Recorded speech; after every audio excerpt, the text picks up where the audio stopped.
하나님과 또 우리의 삶을 연결하는 귀한 시간 되도록 도와주시옵소서. 예수 그리스도 이름으로 기도하였습니다. 아멘. 예, 축복합니다. 예, 원래 이렇게 서서 해야 되는데 다리가 아파가지고 앉아서 하겠습니다. 원래 여기 이게 강의할 때 앉아서 하는 게 이게 규정이 돼 있어요. 그래서 어제 잘하시는 이 김강희 목사님은 서서 했지, 앞으로는 다 앉아서 할 겁니다. 그러니까 이제 양해해 주시고요. 축복합니다. 원래 저는 이번 집회 때 주일날만 설교하기로 했었는데, 윤장원 목사님이 이 강사 명단을 보더니 왜 박태현 목사님은 하나도 강의 안 하냐고 그래가지고 순정하는 의미에서 윤장원 목사님한테 순정하려고 또 이걸 하게 됐습니다.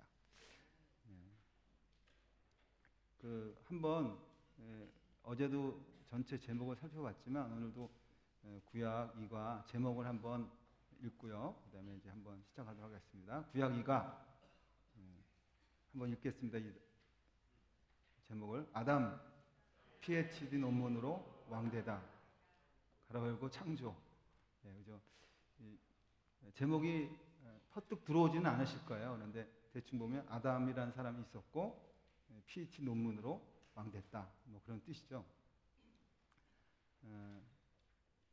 이 오늘 얘기는 창조에 대한 얘기입니다. 그리고 성경으로서는 창세기 1장, 2장입니다.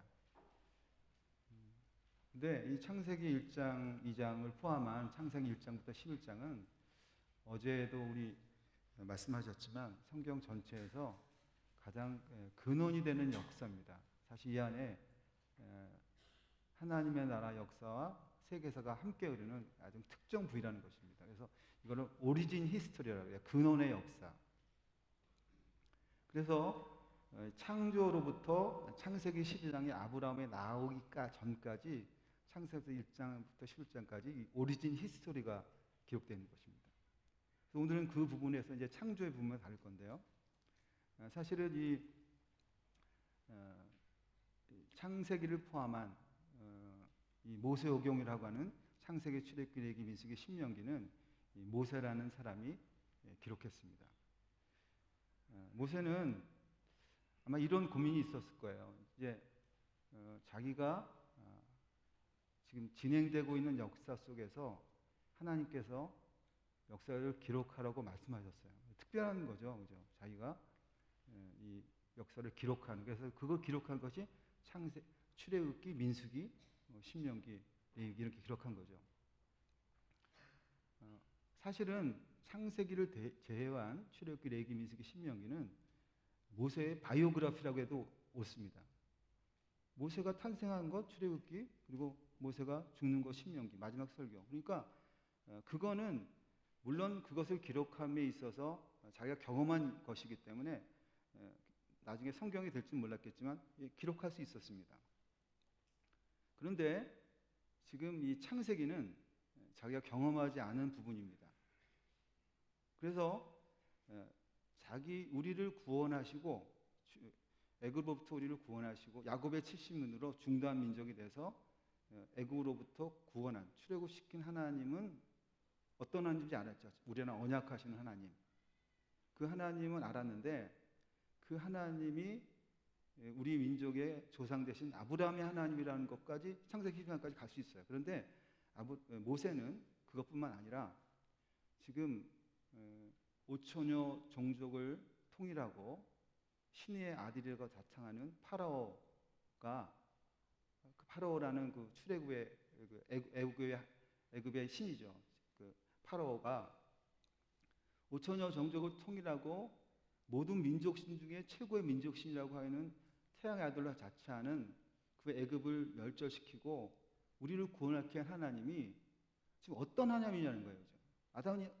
모세는 이 고민에 빠졌다는 것입니다. 그래서 그 하나님이 그 아브라함의 하나님이고 우리 조상의 하나님이고 히브리의 민족신인데, 모세는 그 하나님을 어디랑 연결시켰냐면 그 하나님은 5천여 종족을 통일한 애굽의 신보다 능가하는, 그를 10가지 재앙으로 초토화시키고 이긴 신은 히브리의 민족신 정도가 아니고 아브라함의 하나님 정도가 아니라 천지를 창조하신 하나님이라고 갖다 붙이고 싶다는 것입니다. 그래서 그 창세기 1장부터 11장까지 그리고 성경 전체를 창조의 얘기로 쓴다는 것입니다. 그래서 천지 창조다라고 그것으로 출발하고 싶었다는 것입니다. 그래서 오경을 쓰면서 출애굽기, 민수기, 신명기를 쓰지만 하지만 실제 역사 속에서 말도 되지 않지 않습니까? 그 출애굽을 이기게 한 이 우리의 민족신은 이 히브리의 신은 우리의 민족신 정도가 아니라 천지를 창조하신 그 하나님으로서 지금 그리고 싶었습니다. 그래서 사실 창세기 1장과 2장에 보면 하나님의 이름이 다릅니다. 우리를 구원하신 하나님은 야훼 하나님이고요. 천지를 창조하신 하나님은 엘로힘 하나님입니다. 그래서 이 엘로힘 하나님과 야훼 하나님을 갖다 붙이고 쓰고 있었다는 것입니다. 그래서 모세는 모세로 하여금 오경을 쓰게 하셨던 그 모세가 왕이 되기 위한 한 제국의 왕자가 되기 위한 그 모든 환경과 학문적인 소양과 그 실력을 다 갖춘 채로 그 학문과 소양을 통해서 이제 이 성경을 기록하게 되고 창조를 기록하게 됐다는 것입니다. 그래서 모세에게는 이런 고민이 있었어요. 정말 우리를 구원하신 하나님이 히브리의 민족성 정도가 아니라 천지를 창조한 하나님이라면 그 하나님이 누구시고, 그리고 우리 모두가 그렇잖아요. 여기 앉아있지만 우리 존재의 근원, 인간은 누구고 어떻게 존재하게 됐으며 왜 존재하게 됐으며 왜 죽게 됐고, 인간끼리 결혼은 무엇이고 예배는 무엇이고, 이런 것들에 고민이 있어서 모세의 바로 이러한 세계관을 통해서 그 한 제국의 왕이 되기 위한 그 모든 학문과 소양을 통해서 또 하나님께서 자기 인성 속에 분명히 역사를 한 것을 가지고 이제 가장 먼저 존재의 근원인 생명, 창조라는 것을 지금 말하고 싶었다는 것입니다. 오늘 우리가 지금 성경 일독학교 어성경을 하고 있는데요. 이 특징이 무엇이냐? 우리 어제 김경호 목사님 너무 아주 화려하게 무공을 펼치는 걸 해주셨는데요. 성경 일독학교의 특징이 뭐냐?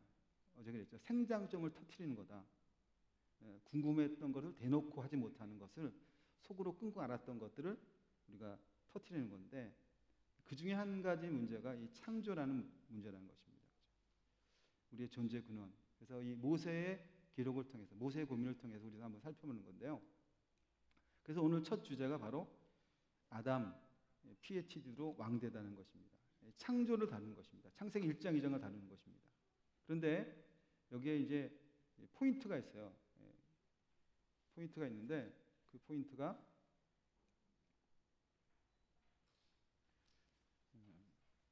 두 가지 포인트가 있는데요.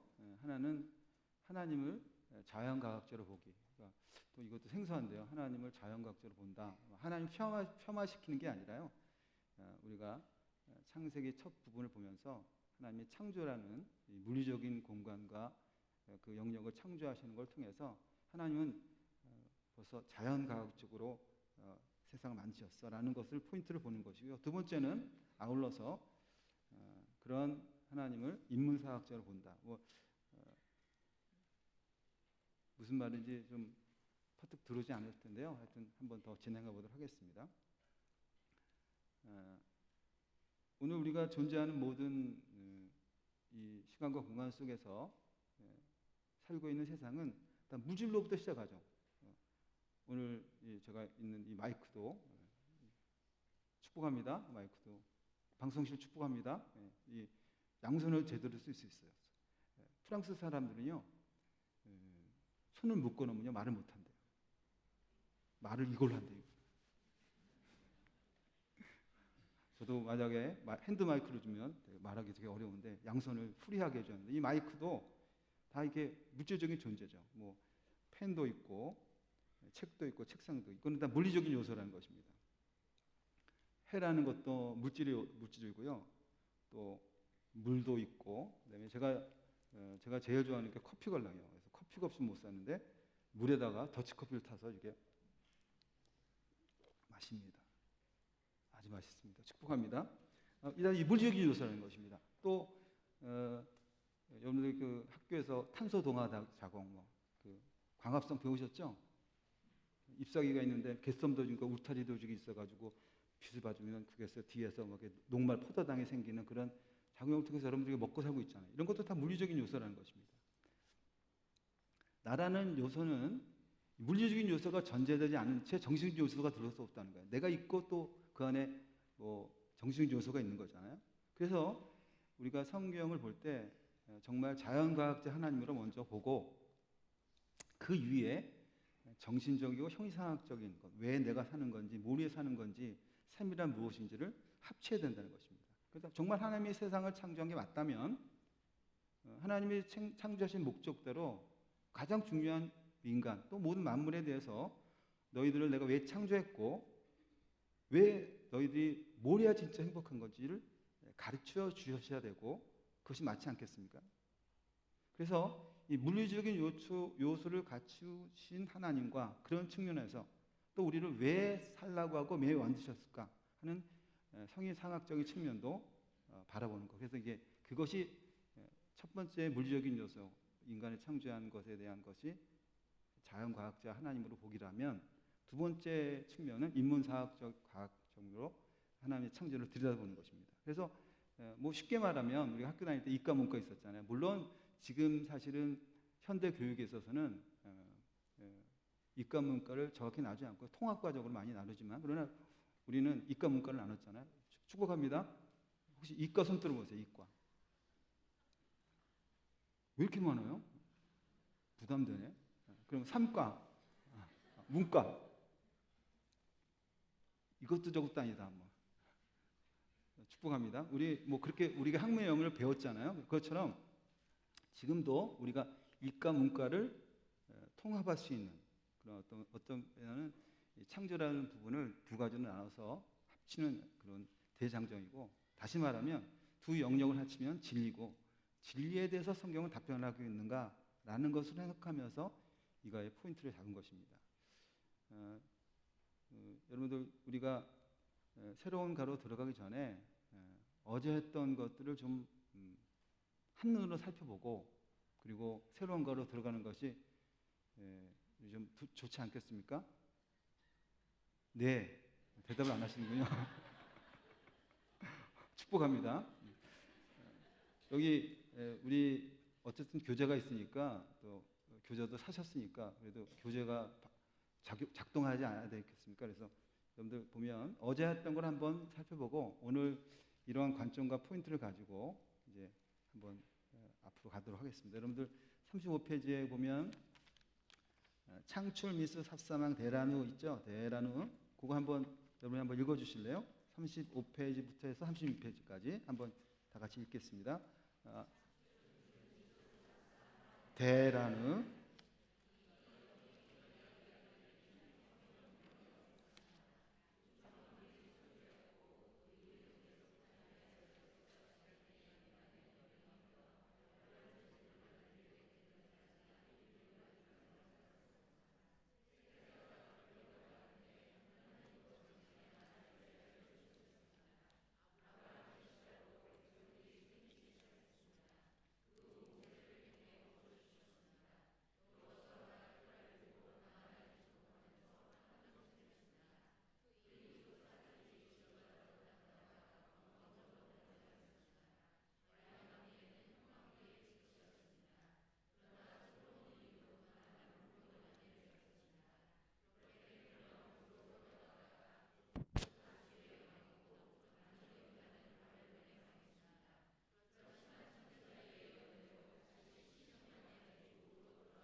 예.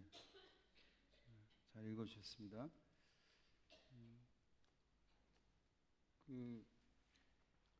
오늘의 포인트가 두 가지인데, 하나님을 자연과학자로 본다라는 것인데, 하나님을 자연과학자로 볼 때 이제 전제해야 될 것이 뭐냐면, 학교에서 말하는, 사실 우리가 다니는 학교에서 말하는 이 세상에서 말하는 창조나 이 세상에 말하는 과학은 무엇을 말하고 있느냐라고 할 때, 학교에서는 세상의 우주의 기원을 빅뱅에 붙여놓습니다. 물론 사실은 정확히 말하면 빅뱅은 우주의 창조 시점은 뭔지 모르지만 우주가 창조한 발전 과정을 연구하는 하나의 가설이라는 것입니다. 그러나 이제 이 빅뱅이 이제 우주의 기원과 많이 연결되어 있죠. 쉽게 말하면. 그래서 빅뱅 또 뿐만 아니라 생명이 이렇게 자연 발생했다라는 것도 학교에서 가르치고요. 또 진화론도 가르친다는 것입니다. 그래서 우리가 이 창조의 문제를 다룰 때 세상이 먼저 우리를 정복하고 그들이 먼저 가르쳐줬기 때문에 그 문제에 대해서 생각하지 않을 수 없다는 것입니다. 프란시스 셰퍼 박사가 이런 얘기를 했어요. 기독교는 존재하는 모든 것의 끝에 가서 기독교는 할 말이 있어야 된다는 거예요. 다시 말하면 세상에서 말하는 빅뱅의 출발 지점을 188억 년의 우주가 한 점에서 팽창했다고 얘기해요. 그러면 기독교는 세상이 말하는 그 188억 년에 가서 거기서도 할 말이 있어야 된다는 거예요. 축복합니다. 그러니까 오늘 잘하면 188억 년까지 가실 수 있어요. 가서 우리 얘기하고 돌아와야 돼요. 또 이 원자의 세계, 사실 이제 최근에 물리학에서 양자역학이 많이 발견되고 이론이 완성되면서 사실은 완전히 달라졌습니다. 세상을 보는 관점이. 그렇기 때문에 그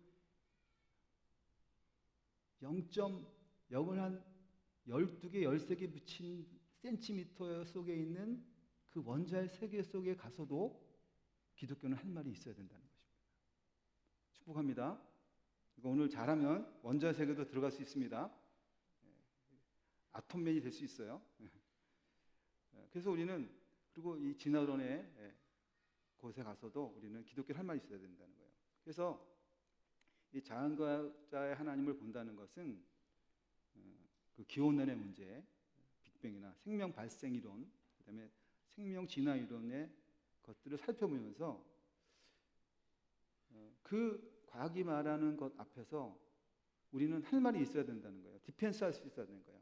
하나님의 세상을 창조했어 라고 그들의 과학과 한번 맞짱을 떠봐야 되는데, 그러기에는 부족한 강사가 앉아있고 또 훌륭하신 여러분이 앉아있다는 것이 문제죠. 그래서 우리는 이 모세가 얘기하는 이스라엘 하나님이 설계에서 우주가 만물이 창조됐다는 것을 믿도록 돕는다는 것입니다. 또한 창세기가 진정한 우리의 기원이라면, 하나님이 우리를 창조하시고 만드셨다면, 그렇다면 그 기원으로 비롯돼서 인간이 왜 존재하고 어떻게 살아가는 것이 행복한지를 말해야 된다는 것입니다. 바로 그런 대답을 위한 그 사람을 대상으로 하는 학문이 인문과학이고 그쪽에도 법칙이 있다는 것입니다. 그래서 오늘 여러분들은 잘하시면 굉장히 훌륭한 보석을 소유하고 돌아갈 수 있습니다. 아멘. 그래서 오늘 먼저 A파트죠. 두 가지 포인트. A파트가 이제 하나님을 자연과학자로 보기인데, 여러분들이 어쨌든 우리가 존재하고 살고 있고 지금 우리가 말하고 숨쉬고 있잖아요. 그런데 여기까지 우리가 존재하는, 나는 고로 존재하고 살고 있지만 이 존재하고 살게 된 경위에 대해서 학교의 과학 시간에서는 뭐라고 가르치는가 라는 것을 간과할 수 없다는 거죠. 제가 EBS에서 지구과학 선생님이 도대체 요즘은 저랑은 다르니까, 그래서 EBS의 지구과학 선생은 최고의 스타 강사잖아요. 그분이 인간의 존재의 근원에 대해서 말하는 걸 들어봤어요. 잘했죠. 들어봤는데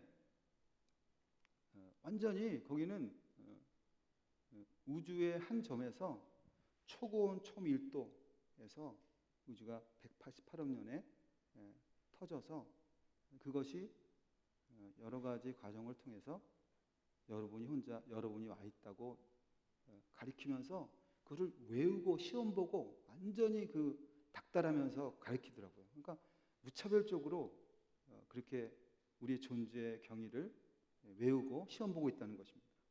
그래서 20만 년 전에나 46억 년 전에나 심지어 188억 년 전의 나로 이 세상은 과학은 학교에서 나라는 존재의 경위를 말해주고 있다는 것입니다. 그래서 아주 크게 말하면 빅뱅으로 통해서 별들의 진화 과정을 통해서 생성된 물질이 나와 연결시켜서 내가 됐다는 것입니다. 그래서 사실은 현대의 최고의 물리학자들이나 과학자들이 우리를 이렇게 설명합니다. 심지어 교과서도 나와 있는데요. 별에서 온 그대. 우리 별에서 온 그대라는 거예요. 초신성의, 더 말하면 초신성들의 후예라는 것입니다. 지금 보이는 폭발하는 별들의 원소 물질들이 이렇게 와가지고 내가 됐고, 나는 결국 우주의 한 점으로 별들로 돌아갈 것이다. 그래서 이제 그런 노래가 있잖아요. 별들에게 물어봐, 별들에게 물어봐. 저 별은 나의 별. 이게 있잖아요. 축복합니다. 웃지 않으신 여러분을 축복합니다. 별에서 온 그대라는 거예요. 그래서 얼마 전에 셜리라는 연예인이 자살했잖아요. 죄송합니다. 떠났잖아요. 세상을 떠났는데 그 밑에 댓글 중에 많은 사람이 이렇게 달았어요. 셜리, 명복을 빌어. 넌 아름다운 별이 될 거야. 이 땅이 예뻤으니까 아름다운 별이 될 거야. 그러면서 그들 명복을 빌고 있어요. 많은 사람의 가치관이 그렇게 되어 있다는 것입니다. 그래서 나의 기원을 빅뱅에 붙여놓고 나의 기원으로 붙어 있는 것이 이 학교에 배우는 과학의 출발이라는 것입니다.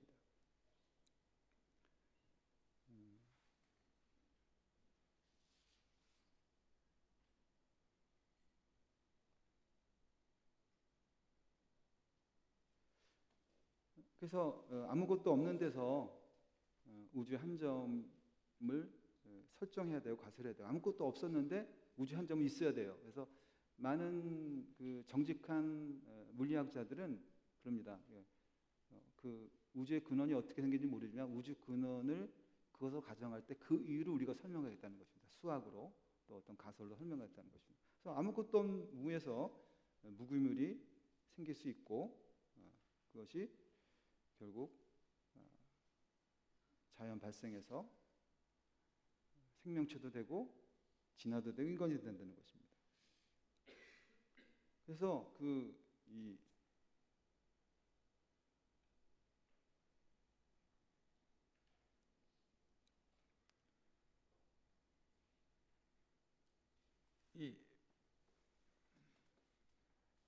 많은 사람이 인간의 근원을 빅뱅으로 찾고 우주의 기원을 찾고 있는 것에 대해서 우주가 한 점으로 시작해서 극도로 작았던 우주가 아주 초고온, 초밀도, 이 초밀도도 뭐 나중에 그 미세 조종을 하면요, 기가 막힙니다. 하여튼 축복합니다.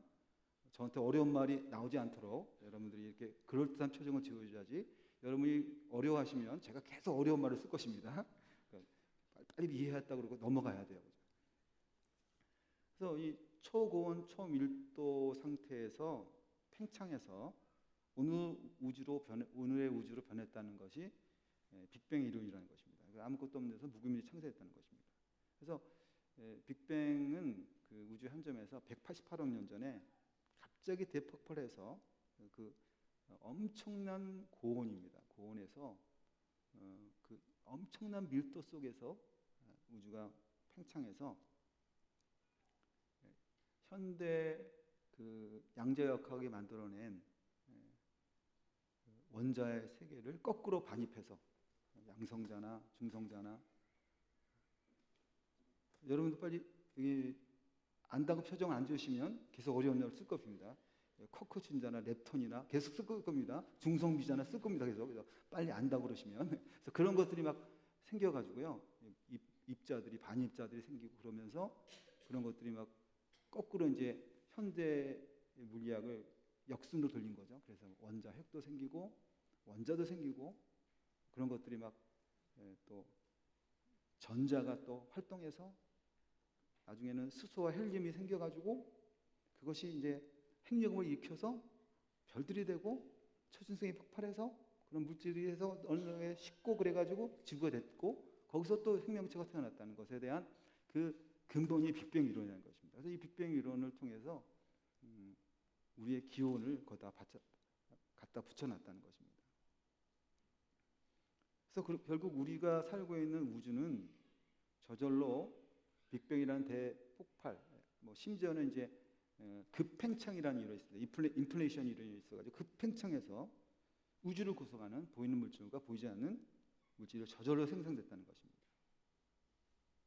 그래서 이렇게 빅뱅으로 시작된 우주에서 무기물이 생기고 그 다음 갱대로 나를 생명하는 생명체인 유기물이 생기고 생명체라는 물질이 생겼다는 거예요. 그래서 우리가 말하는 거 이제 뭐 아미노산, DNA, RNA, 포도나 이런 것도 생겨가지고 이런 것들이 또 생명체가 돼서 공통적인 공통의 조상, 근원의 조상이 돼서 첫 생명체를 열 수 있는 그 세포가 만들어지고 세포를 통해서 화학 진화를 통해서 인간이 됐다는 것입니다. 그래서 이 하나님을 자연과학적으로 보기에 두 번째가 이 빅뱅이라는 것을 통해서 우주의 기원이 시작된다고 보실 뿐만 아니라 두 번째 단계인 생명이 자연히 발생했다는 것입니다. 그러니까 우주도 한 점에서 그런 엄청난 이론을 통해서 빅뱅을 디펜스할 수 있지만 어쨌든 그렇게 아무것도 없는 데서 우주가 생성됐을 뿐 아니라 우주를 생성할 뿐만 아니라 생명도 자연히 발생했다는 것입니다. 빅뱅으로 일어난 이후의 생명은 무생물에서 자연적인 과정에 의해서 만들 수 있다는 화학 진화 이론이라는 것입니다. 대폭발 이후에 오랜 세월이 지나서 지구에 원시 대기가스가 있고 번개 같은 에너지들이 받아가지고 막 우르릉 꽝꽝해서 아미노산이 만들어졌다는 거예요. 그래서 아미노산들이 분자 결합해서 단백질이 되고 단백질이 생명체를 구성했다는 그 가설이 생겼다는 것입니다. 그래서 오늘 이 1953년에 어떤 밀러라는 사실 이때 시카고 대학의 대학원생이었어요. 그런데 그 오파린이라는 그 생명 자연 발생의 이론이라는 것을 그 이론을 가설을 가지고 이 밀러라는 그 대학원생이 작은 실험기구를 만들었어요. 그래서 한번 실험을 통해서 아미노산이 만들어지는가를 한번 실험 장치를 만드는 것입니다. 대학원생인데요. 사실 나중에는 이게 노벨 물리학상도 노벨 학상도 받게 됐지만 하여튼 이 실험 도구를 가지고 했는데 여러분들 이 보시면요. 보시면 제가 이걸 설명해야 되나요? 딱 보시면 아시죠, 그죠? 네. 빨리 대답하세요. 그래도 설명하겠습니다. 이 플라스크가 보이죠, 이게. 저기 물을 끓입니다. 물을 끓이면 수증기가 올라가겠죠? 수증기 올라가면 올라가는 곳에 또 다른 플라스크에 강한 플러스 마이너스 전극을 들이대고요. 거기다가 이 수소와 암모니아, 메탄을 넣었습니다. 그리고 번개를 통해서 한 6만 볼트를 이렇게 방전시켰습니다. 찌릿해서 방전이 일어날 때마다 기체들이 반응해서 뭔가를 만들어내는 것을 그 밑에 냉각해서 그것을 보관하는 시험 장치로 꾸몄습니다. 일주일이 지나니까 뭔가 생겼다는 거예요. 그리고 그 아미노산이나 여러 가지 물질들이 만들어졌다는 것입니다. 그래서 이렇게 원시 상태에 물론 현대 지금 과학자들이나 생명공학자들은 우주의 탄생 기호를 빅뱅으로 할 뿐만 아니라 생명들은 그 바다에서 만들어졌지 않겠는가 하는 것을 배제하지 않습니다. 물속이다. 그래서 이제 지금도 그런데 이제 1953년에 밀러가 이런 실험을 해가지고요. 아미노산이 만들어지니까 이 아미노산 하나 만들어졌는데 이제 그 다음부터는 이제 많이 붙인 거죠. 지구의 언시 바다에서 이 아미노산 그리고 DNA, RNA 같은 유기물이 저절로 합성되더니 그 만들기 어려운 세포도 만들어지고 세포막 안에서 DNA, RNA에 꼭 필요한 유기분자들이 모여서 세포로 되어서 스스로 호흡하고 스스로 소화시키면서 서로 정보를 처리하면서 갖가지 단백질을 만들어내고 스스로 복제하면서 유전 정보를 물려주는 능력을 가져서 이 세포가 모든 생명체의 공통성이 됐다라고 말하고 있는 거예요. 뿐만 아니라 그 다음은 진화론이죠.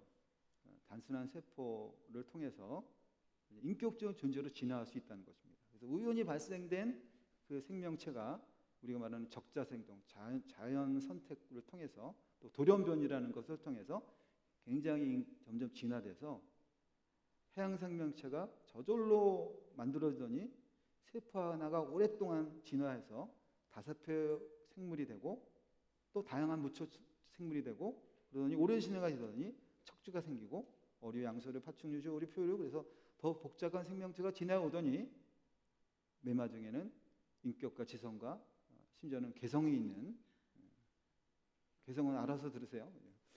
있는 나라는 존재가 나오겠다는 것입니다. 그래서 우리는 이 아메바, 파리, 꽁치, 도마뱀, 개구리라는 똑같은 아메바와 그 똑같은 거에 있어서 공통 조상의 후손이라는 거예요. 인간도 그러니까 원숭이가 진화될 수 충분히 있고 그런 존재로부터 공통 조상이라는 것입니다.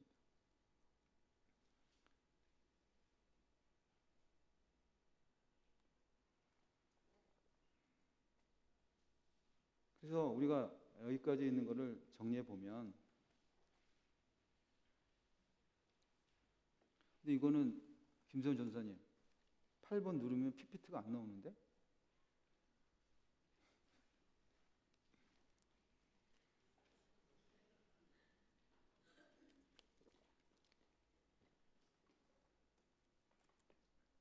나온다. 이제 들어가세요. 아까는 안 됐는데. 그래서 지금까지 한 여기 경우에 보면 빅뱅이라든가 아무것도 없는 우주 한 점에서 우주는 엄청난 이 무기물질의 초신성들이 지구가 만들어지고 또 그 무기물에서 또 원시 대기 가스와 해양 바다를 통해서 유기물이 되고 유기물이 또 진화해서 인격적인 존재가 됐다는 것입니다. 우리가 학교에서 진화론이 과학이라고 가르치고 학교에서 그걸 쓰게 하고 외우게 하니까 100% 사실로 받아들일 수밖에 없다는 것입니다. 교과서로 외우고 시험도 보고 사실상 그게 여겨진다는 것입니다. 세뇌되는 거죠. 그래서 교회를 다니는 사람들도 우리의 자녀들도 빅뱅 이론과 생명 진화 이론 사실을 바탕색으로 칠해져 있다는 거예요. 먼저 선행되어 있다는 것입니다. 심지어는 제가 알고 보면 목사인데요. 축복합니다.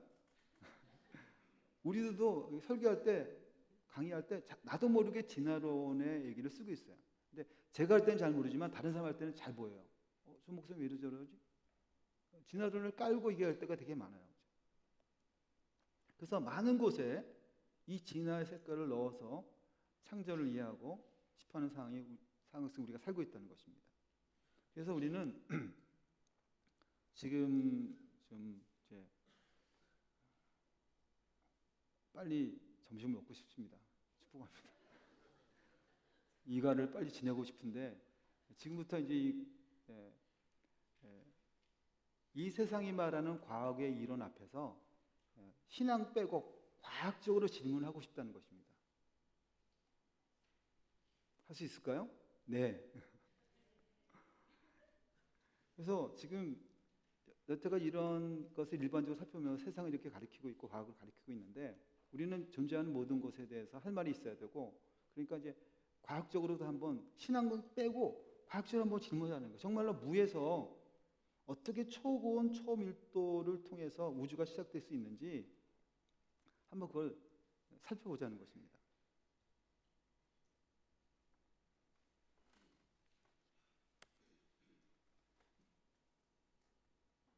과학적이라고 세상은 과학적이라고 해서 우리를 가리키고 있고 말하고 있으면 우리도 과학이 있잖아요. 우리도 상식이 있잖아요. 하나님 지혜를 주셨잖아요. 그러니까 한번 우리도 질문을 해서 따져보자는 것입니다. 그래서 무에서 우주의 원천물질인 그 핵이 발생할 수 있는가? 거의 모든 사람들은 교과서가 당연히 100%라고 생각하고 믿기 때문에 감히 어떻게라는 질문을 던져볼 수 없죠.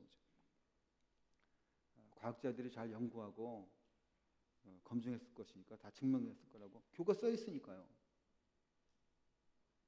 그래서 과학이라는 그 미명 아래에서 우리는 다 무장해제되어 있다는 것입니다. 그래서 우리가 지금 이제 참 조심스러워요. 제가 사실은 이 과학에 대해서 과학이 너무 좋은 일반 유치적인 하나님의 작품이잖아요. 그래서 이 과학을 부정하는 것이 아니고 과학의 행위야말로 창조주 하나님께 세상을 운영하는 법칙과 원리들을 알아가는 아주 진지한 과정입니다.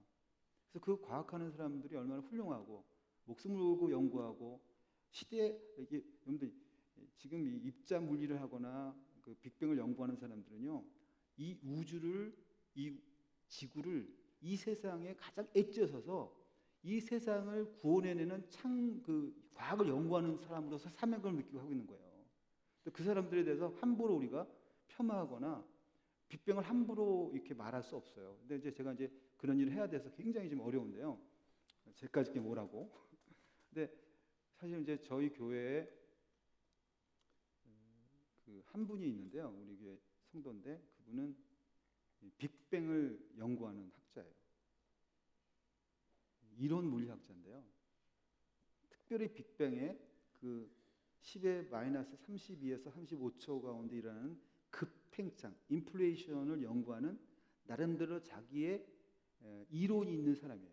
그래서 이분이 동경에서 연구하다가 중국에서도 이제 우주의 기원과 빅뱅 이론을 알고 싶으니까 이 사람의 가설을 높이 사들여서 중국 사회과학원의 부교수로 채택돼서 지난 5년간 빅뱅을 연구했어요. 근데 그분이 우리 교회에 다니세요. 그분은 목숨을 걸고 모든 실력을 걸고 그 빅뱅의 인플레이션 그 급팽창하는 것을 자기의 가설과 함께 수학으로 연구해서 했어요. 그런데 이제 5년 동안 연구해서 너무 실적이 없어가지고 정교수 못 되고 한국으로 돌아가셨어요. 축복합니다. 그분의 생업에 달린 문제예요. 또 한 분이 있는데 이분은 이란 사람이에요. 이란 사람. 우리 교회 다녀요. 이란 사람인데 분이 한국 여자예요. 이름이 뭐더라? 후세인. 근데 이분도 그 중국 이란의 물리학자들이 많답니다. 똑똑한 사람이 많대요. 그래서 이란의 물리학자인데 이분도 빅뱅의 인플레이션을 연구하는 자기의 가설 이론을 해서 그 중국 사학원에서 지난 5년 동안 연구하다가 이 사람도 최근에 잘렸어요. 그래서 지금 굉장히 슬프고 외롭게 우리 교회 나오세요. 이분이 주님마다. 최근에 남아공에 있는 대학으로 교수로 취직돼서 이제 기간을 기다리고 있는데 그래서 여러분들 이 빅뱅을 연구하거나 우주의 근원을 연구하는 사람들은요 너무 진지하고요. 그들은 이 시대에 가장 앞선 파이오니어라고 생각하면서 이 일을 연구하고 있어요. 그래서 우리는 그 세상의 과학에 대해서 충분히 인정하고 그분들이 연구하는 것에 대해서 우리가 시비를 걸 생각은 없어요. 그러나 가장 중요한 것은 그럼에도 불구하고 나 자신의 존재의 근원에 대해서 성경의 교과서와 과학 교과서가 너무 상반되니까 그것을 정리하지 않고 우리가 출발할 수 없다는 것입니다. 아까 생장점, 존재의 근원의 문제를 건드리는 문제에서 이 부분에 대해서 말 안 하고 덮어놓고 믿을 수는 없다는 것입니다. 그래서 우리가 할 수 있는 최대한의 질문을 끌어올려서 얘기하는 거예요. 제가 이제부터 설명을 너무 잘하면 여러분들이 이제 창조론을 버리고 별에선 그대로 갈 수 있는 가능성이 농후합니다. 축복합니다. 제가 설명을 잘 해보도록 하겠습니다. 그래서 우리는 이 존재의 근원에 대해서 흐르는 기초 위에 싸울 수 없다는 것입니다. 왜냐하면 과학 교과서는 두 가지가 함께 연결되어 있어요. 실험으로 증명된 이론에서의 과학과 그리고 가설과 함께 연결해서 가르치니까, 예를 들면 우주의 기원에 대해서 우주를 팽창하는 건 사실이에요. 과학적으로 검증됐어요. 근데 우주가 팽창한다고 한 점으로 가서 우주의 기원이 거기라고 하는 것은 이 두 개가 짬뽕돼, 그러니까 진설과 가설이 짬뽕돼 있어요. 여러분 제일 힘든 게 뭔지 아십니까? 축복합니다. 뭐가 힘든지 아세요? 저는 이게 힘들더라고요. 그 보타가나 에르메스 핸드백을 들었는데 그 안에 루비통 짝퉁 지갑을 갖고 있으면 명품과 짝퉁을 한꺼번에 가지고 있으면 이게 진짜 명품인지 가품인지 구별하기 힘들잖아요. 저는 그래요. 저는 축복합니다. 그렇잖아요. 명품과 짝퉁을 한꺼번에 갖고 있으면 약 올리는 거잖아요. 근데 이 과학에서도 과학적인 가설과 진설이 섞여져 있다는 것입니다. 우주의 기원을 배우다가 과학적 사실을 배우다가 생명 진화를 배우다가 진설과까지 섞여 있기 때문에 우리는 평범한 사람들은 어디까지가 실험으로 완성된 과학인지 또 어디까지가 실험이 안 끝나서 가설인지 상태를 알 수 없다는 것입니다. 어떤 지식이 객관적이고 어떤 지식이 추론 상태로인지 구분하기 어렵다는 것입니다. 그래서 우리는 지금 이 과학이 말하는 진설과 가설을 한번 따져보고, 우리의 대전자 그러잖아요. 그 생장점을 터뜨리고 기독교는 세상에 존재하는 모든 것에 대해서 할 말이 있어야 되니까 한번 가보자는 것입니다.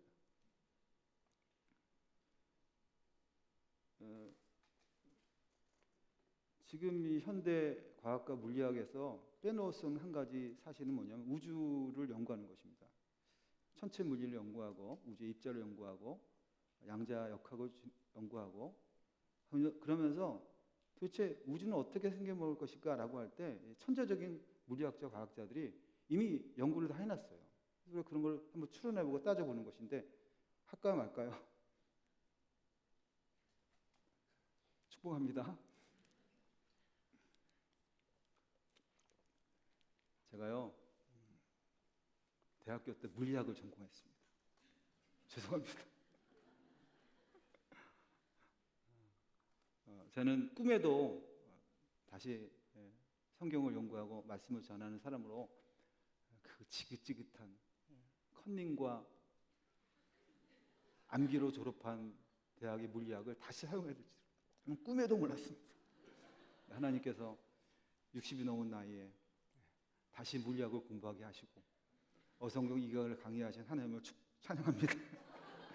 그리고 아울러 예수 사모님이 이렇게 어려운 이가를 주셔가지고 나누게 하셨는데 참 저한테는 도전이고요. 또 감사하기도 하고 다시 공부하게 되고 우주의 근원을 다시 공부하게 되고 전공을 살리게 돼서 너무 감사하지만 또 아울러서 정말 이게 혹시 여러분에게 누를 끼치지 않을까 너무 죄송합니다.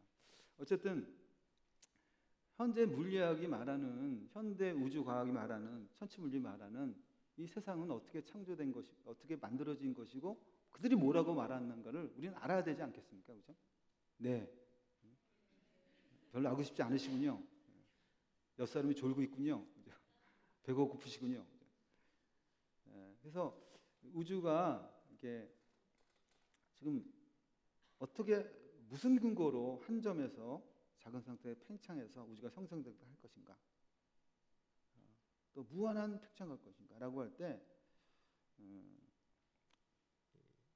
타인 형님을 빼고 얘기할 수는 없어요. 타인 형님이라고 아세요 혹시? 타인 앞에도 뭘 붙여야 되는데 아인슈타인 아시죠? 타인 형님 모르시나요? 타인 형님의 얘기를 빼고 할 수는 없어요. 타인 형님이 이상한 얘기를 많이 하셨어요. 근데 정말 그 지금도 아인슈타인이 죽은데도 불구하고 그분의 이론이 그 훌륭한 물리학자들도 아직도 이해하지 못할 정도로 대단한 과학자죠.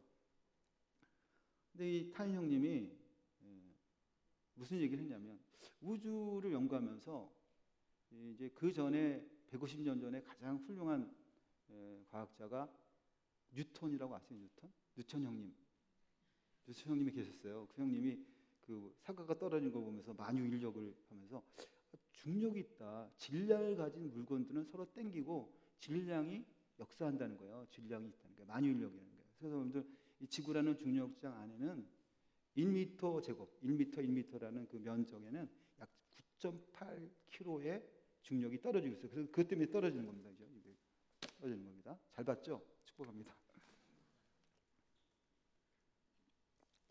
그 중력을 통해서 시간과 공간 안에서의 지나가진 물질들은 시간도 절대적이고 공간도 절대적이고 그 안에 질량을 가진 물질들은 일정한 실력을 활성하고 땡기고 있다는 것입니다. 그걸 발견했는데 150년이 지난 타인 형님이 질문을 한 거죠.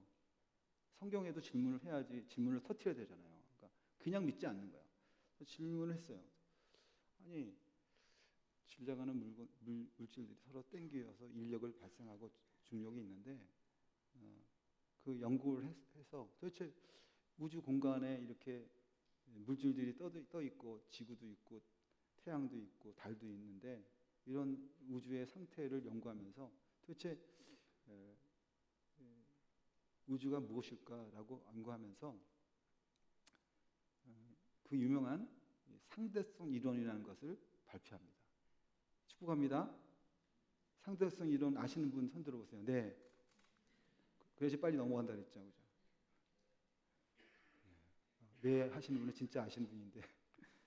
그래서 이제 타인 형님이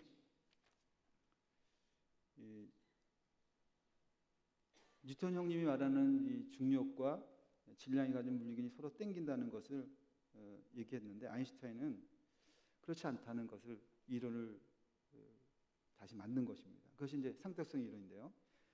제가 지금부터 만약에 상대성 이론을 설명해서 여러분이 알아먹는다면 굉장한 거겠죠, 그죠? 아닌가요?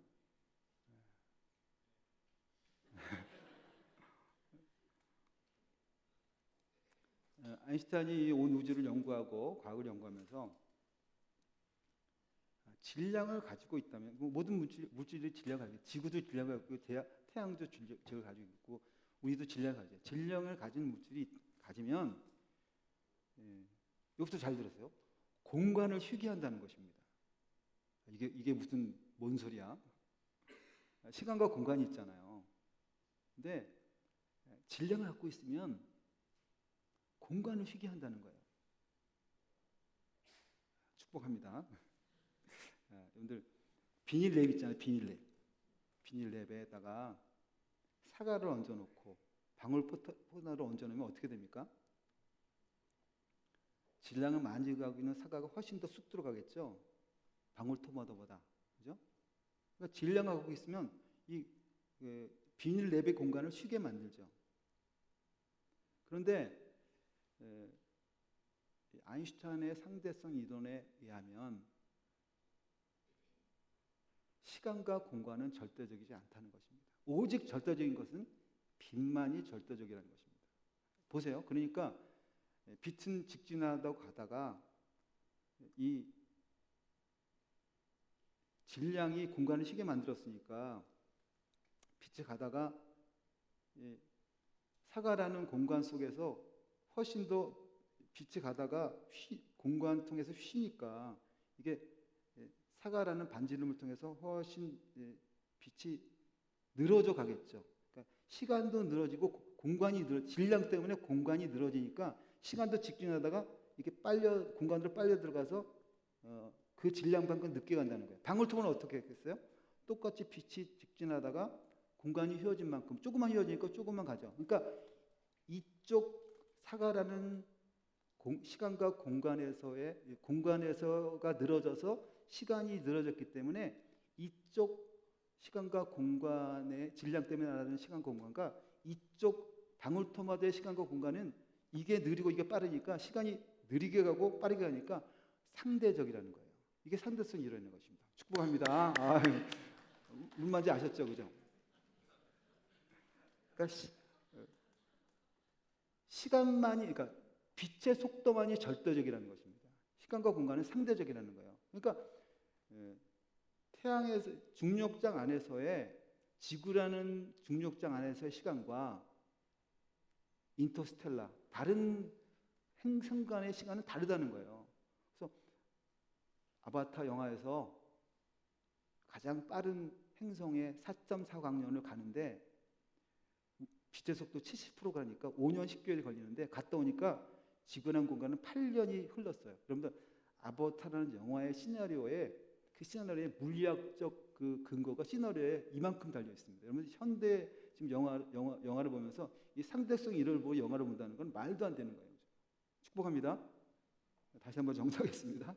빛은 절대적이다. 빛은 1초에 30만 킬로를 갑니다. 지구를 7바퀴 반 도는 거고요.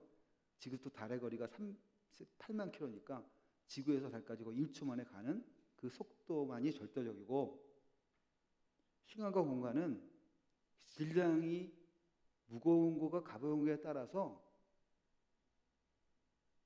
상대적이라는 것입니다. 그래서 고로 시간도 상대적이고 공간도 상대적이라는 것입니다. 이 아인슈타인이 이거를 발견했어요. 대단한 거죠. 그래서 이제 우리는 이 타인 형님의 상대성 이론을 통해서 달의 질량과 지구의 질량이 다르고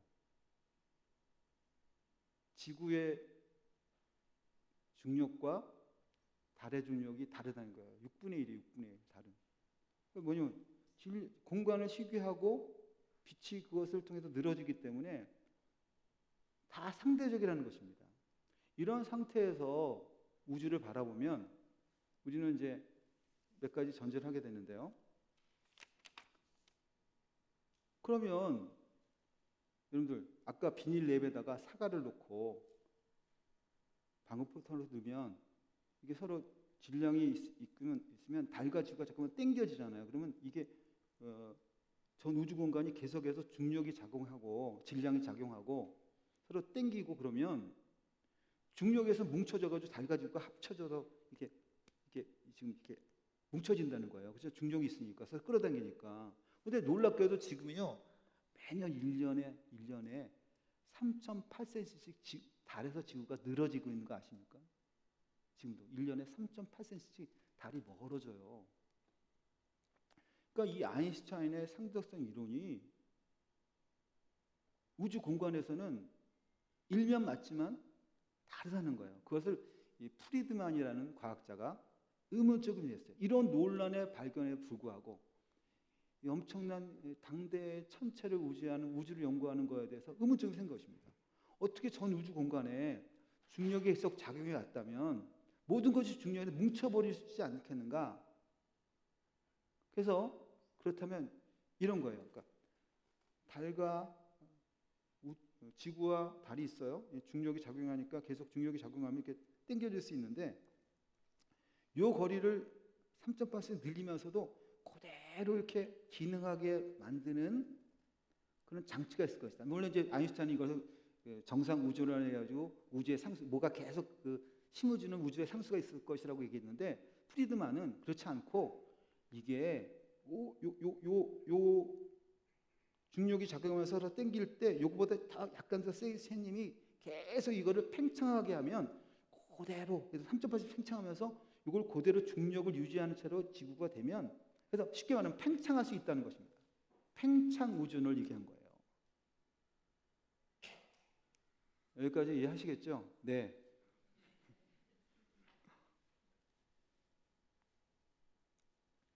그래서 그 우주가 팽창한다는 것을 가설을 내오고 연구하다 보니까 진짜 우주가 팽창하는 게 맞는 거예요. 적색 편이라든가 뭐 우주의 파장, 빛이 가시광선으로 프리즘만이 들어오면 빨주노초 파란보가 되잖아요. 근데 빨간 거 색깔이 가장 파장이 길고요. 우주가 후퇴한다면 그 긴 부터 보여서 초신성들이 적색편이 빨간색들이 보여주게 되고 우주 전체의 배경 복사가 생기면서 이 우주가 팽창한다는 것이 가설이 아니라 우주가 팽창하고 있다는 것입니다. 그래서 우주가 팽창했다는 것을 통해서 과학자들은 거기서 멈추지 않고 우주가 팽창하다면 한 점이 있지 않겠는가. 그래서 그 한 점으로 시작하는 것이 빅뱅이고 그 빅뱅의 가설이 또 계속해서 증명되면서 과학자들이 그냥 싸구려로 빅뱅의理論을 만든 게 아니라요. 지금도 아까 말처럼 회사에서 잘리고 교수로 잘리면서도 그 이론을 연구하면서 이 빅뱅을 죽으라고 연구하고 있고 거기다가 심지어는 수학적인 가설까지 집어넣어서 이거를 증명하고 있는 세상에 살고 있습니다.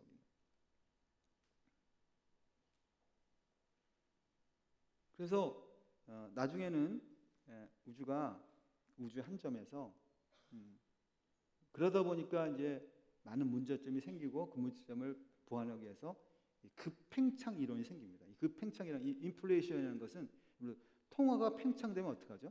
경제가 안 좋아지죠. 돈이 많이 찍어내면 그때 인플레이션을 이 과학에 붙여서 우주의 초기 단계 10의 마이너스 35초에서 10의 마이너스 35초 이 과학자들은요 이 수학 산수를요 자유자롭게 씁니다.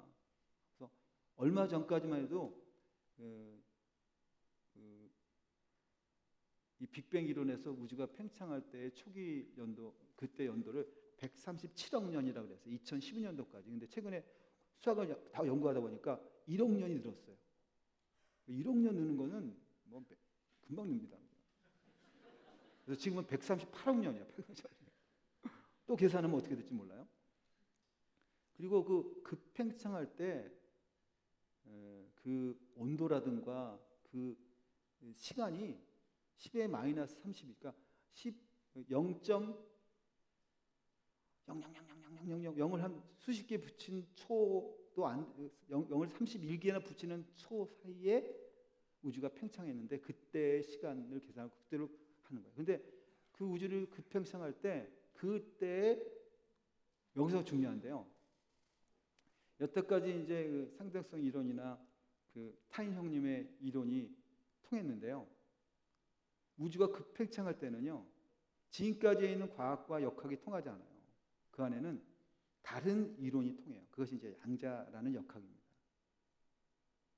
그래서 지구에 4가지 힘이 존재하는데 이 미시세계, 양자 역학이라는 것은 양자들, 이 전기, 뭐 이 양성자, 중성자, 전자라는 그 미시의 세계, 너무너무 작은 그 물질들이 어떻게 움직이는 힘의 세계를 연구하는 것이 양자 역학인데 이 양자 역학으로 세계가 들어가면요 지금 말한 모든 과학의 이론과 법칙이 하나도 통하지 않는 또 다른 영역이 존재하고 그것을 통해서 이들은 빅뱅의 그 플랑크 시간 10의 32초 그 시간에는 이 양자 역학의 최고로 발휘해서 여기는 빛의 속도보다 수십조 빠른 그 움직임이 있었다는 거예요. 그러니까 거의 신의 영역을 건드린 거죠. 거기는 빛의 속도가 절대적이라고 타인 형님이 얘기했는데 빛의 속도보다 엄청 빠른 세계가 존재하고 그렇게 했다고 가설을 내세우면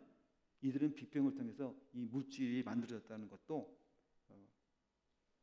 그들은 믿을 수 있다는 것입니다. 그래서 여러분들 지금 이 빅뱅을 믿거나 양자역학을 믿는 사람들은요 거의 하나님을 믿는 것만큼 양자역학을 믿어요. 그래서 나중에 제가 그림 하나를 좀 보여드릴까요, 말까요? 네.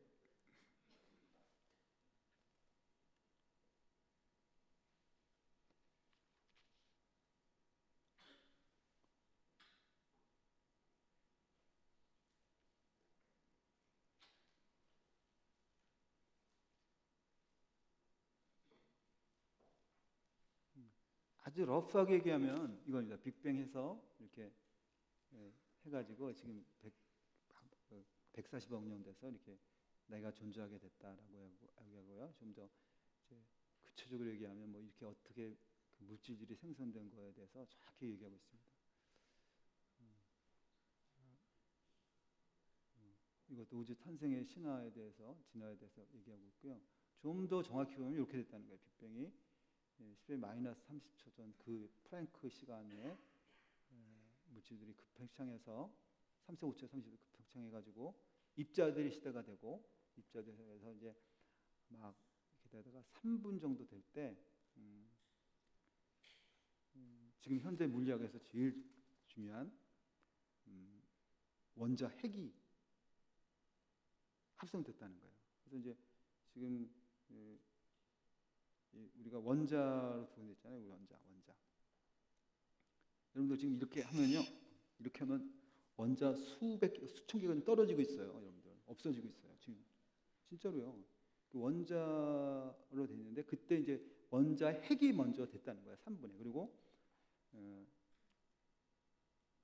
38년이 지나서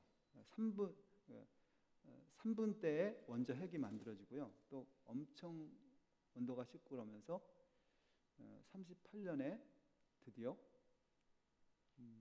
원자 핵과 전자가 결합됨으로 이제 원자가 생성됐다는. 그 중에서도 수소와 헬륨이 만들어졌고 우주의 근본 물질들이죠. 거의 대부분 수소로 되어 있는데 그 수소가 만들어지고 그래서 이제 이렇게 우주가 탄생했다고 얘기하고 있어요. 그런데 그들이 얘기하고 있는 이 세상이 얘기하고 있는 가장 중요한 것은 아까 말한 양자역학에서의 물질의 근본이라는 것입니다. 그것이 알려졌기 때문에 이들은 이거를 진설로 해서 전 우주를 펼쳐볼 수 있다는 거예요. 그러니까 근데 이제 원자의 세계가 뭐냐면 10에 0.0을 7개 붙여는 센치예요. 그러니까 여러분들 이 물을요 반을 나눠요. 2분의 1 되죠. 그걸 또 반을 나눠요. 그래서 85분을 나누면 원자의 세계로 갈 수 있어요. 계속 나누면 이 정도면. 그러니까 그 작은 세계가 원자의 세계인데 원자는 원자 핵과 전자로 구성되어 있어요. 근데 원자 핵은 그 안에 양성자와 중성자로 되어 있어요. 근데 원자 핵은 플러스 입자를 띠고요. 전자는 마이너스 입자를 떠요. 그래서 그 원자 핵과 전자는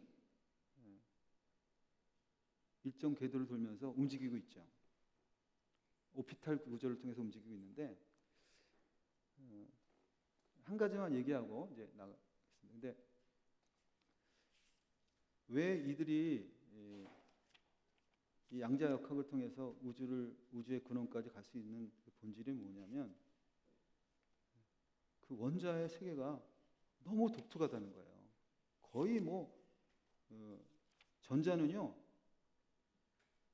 자유의지, 순간이동 이런 거 다 갖고 있어요, 여러분들. 전자는. 그러니까 이거는 말할 수 없는. 그래서 아까 말한 이 원자 있잖아요, 원자가 10의 마이너스 8승 센치, 10의 마이너스 8cm인데요. 그 원자의 세계 안에 이 전자가 돌고 있는데요. 이 전자가 이제 궤도를 통해서 타인형님도 이 양자역학 세계를 죽을 때까지 인정하지 않고 돌아갔어요. 그 정도로 이제 원자의 세계 안에서의 전자가 이렇게 움직이는 거에 대해서 연속된다는 것과 불연속되는 것 때문에 막 싸워가지고요. 최근에 양자역학의 세계의 학자들이 불연속된다, 막 자유롭게 움직인다에 대해서 도저히 이제 아인슈타인 인정하지 않았는데요. 나중에는 이제 그 자유롭게 움직인다는 것이 밝혀진 것이죠. 그래서 이 원자라는 이 조그만 세계 안에서의 전자는요, 위치나 속도를 아주 아까 상대성 이런 것 아주 중요한 건데요. 원자 이 조그만 세계, 이 미시 세계 안에서의 원자 핵도 있고 원자 핵은 플러스 전하를 띠고 전자는 에, 마이너스를 짜서 이거 원자 안에서 왔다 갔다 하면서 에너지를 흡수하기도 하고 방출해서 그 방출하면 빛이 발생해서 전자기가 발생하는 거예요. 그러니까 그런 에너지 모든 근원인데 이 근원의 세계 속에서의 이 전자는요 존재하지만 존재하지 않는 거예요. 이게 기가 막힌 거예요. 그러니까 이 원자핵 안에서의 전자는 위치나 속도를 측량할 수 없다는 거예요. 그러니까 그래서 아까 플랑크 시간 빛보다 수백조 빠른 시간에 존재할 수 있다는 것이 이 전자의 세계를 밝혀내면서 이 가설이 가는 거예요. 그러니까 가설이라는 게 아무 근거가 없는 거 아니라 그러니까 뭐예요? 원자핵 안에서 이 조그만 세계 안에서 전자는요 움직이는데 속도가 없다는 거예요.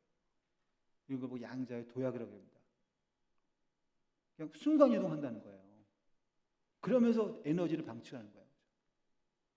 그 놀라운 세계가 밝혀짐으로 이 과학이 진설과 가설을 만드는 거예요. 거의 이제 넘어오셨는데요. 이제 전도되셨는데 축복합니다.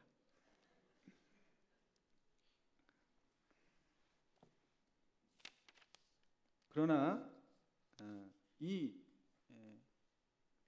진설과 가설로 도색되어 있는 이 우주의 세계, 상대성 이론이라든가 양자역학이라든가 우주의 팽창이라든가 적색평이라든가 우주의 배경 복사하는 통해서 이 세상의 과거를 나고 있지만 그래서 이들이 그 신의 영역인 창조 영역까지 설명할 수 있는가? 그거는 많은 문제가 또 도사리고 있다는 것입니다. 그래서 정치권 과학자들은 그럽니다. 이 급팽창을 말한 앨런 구스라는 사람이 그렇게 얘기합니다. 우리가 우주의 팽창과 급팽창을 통해서 지구가 이렇게 만들어졌다는 걸 얘기하는 것은 우주의 기원을 얘기하는 게 아니라 우주의 초기점의 이야기를 설명하고 있다. 이 급팽창 이론은 우주의 기원이나 그 물질이 어떻게 발생하는가를 얘기할 수는 없다. 그러나 다만 팽창하는 가설을 통해서 이 지구가 그렇게 왔다는 것을 설명할 뿐이다라고 오히려 정직하게 얘기한다는 것입니다.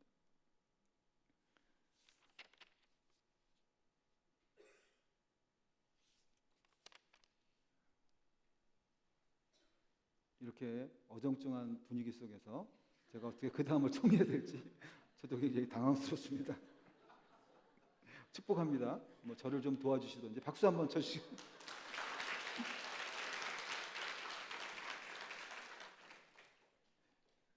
강의 못하고 박수까지 받고. 그래서 우리는 이쯤 해서 다시 처음으로 돌아가는 것입니다. 무에서 유로 저절리 생길 수 있을까? 세상이 과학이 하는 거기까지 찾아가 봤더니 정말 저절로 물질이 생기는 것일까? 물질이 자존할 수 있는가? 이것이 과학적으로 들리는가? 일명 과학적이지만 우리는 한 번도 거기서 재고해 봐야 된다는 거예요. 그들이 정말로 실험 과학적으로 증명할 수 있는가? 증명할 수 없다는 거죠, 사실은. 저절로 우연히 스스로 발생했는가? 빅뱅하자라가 진화론이 쓰는 용어라는 것입니다. 첫 점, 그것을 통해서 과학을 얘기하면서도 그 메커니즘은 진화라는 거예요. 그래서 우연과 저절로 반복해서 부자적인 변화를 통해서 그래서 이 과학이 얘기하는 것은 진설로 가다가 가설 쪽에는 이렇게 나가요. 오연과 오랜 시간. 그래서 188억 년이라는 엄청난 시간을 만들어내고 그 나머지 거를 다 수학으로 채운다는 것입니다. 그래서 기원의 문제는 마지막에 부딪힌 벽이 있습니다. 그것이 뭐냐? 우주가 스스로 만들어졌던가 아니면 누가 창조했다던가. 과학적으로 출발했는데 결국 빅뱅 이론자들도 믿음으로 도착하게 만든다는 것입니다.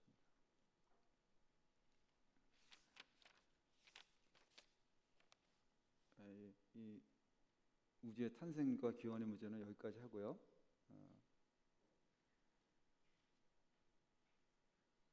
이 PPT가 잘 꺼졌는데요. 이거 한번 나오나요? 이제는 김선재 선생님 나와야 될 것 같아요. 죄송합니다.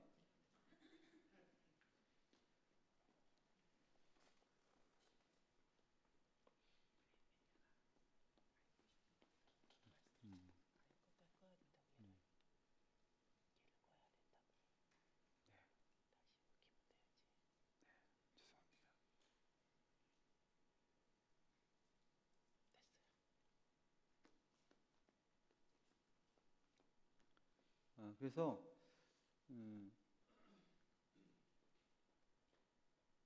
우주가 그렇게 탄생하는 것에 대해서 이 세상이 말하는 과학을 가졌고, 두 번째는 또 과학에서 말하는 이 생명 진화의 이론이죠. 여기서부터는 좀 짧게 하겠습니다. 뭐 아까 말한 것처럼 이런 생명 발생 이론에 대해서 교과서에서 말하고 있지만 정말 아미노의 합성이 성공했지만 생명 기원과는 아무 상관없는 실화라는 것이 점점 밝히게 된다는 것입니다. 왜냐하면 이 밀러라는 사람이 저기다가 산소를 집어넣지 않았어요. 왜냐하면 산소를 집어넣으면 이 원래는 한 6만 볼트가 아니라 15만 볼트 정도로 방전해야 되는데, 그러면요 산소가 되면 폭발합니다. 그러니까 그런 거 다 뺐고요. 그러면서 만들어지는 아미노산도 사실은 단백질을 만들 수 있는 세포가 아니라는 것입니다.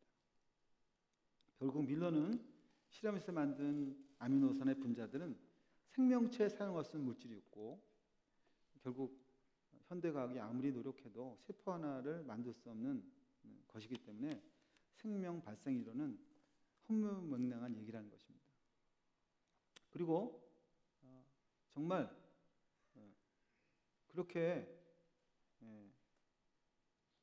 우연히 세포가 만들었다고 쳐도 그 세포가 만들어졌어요.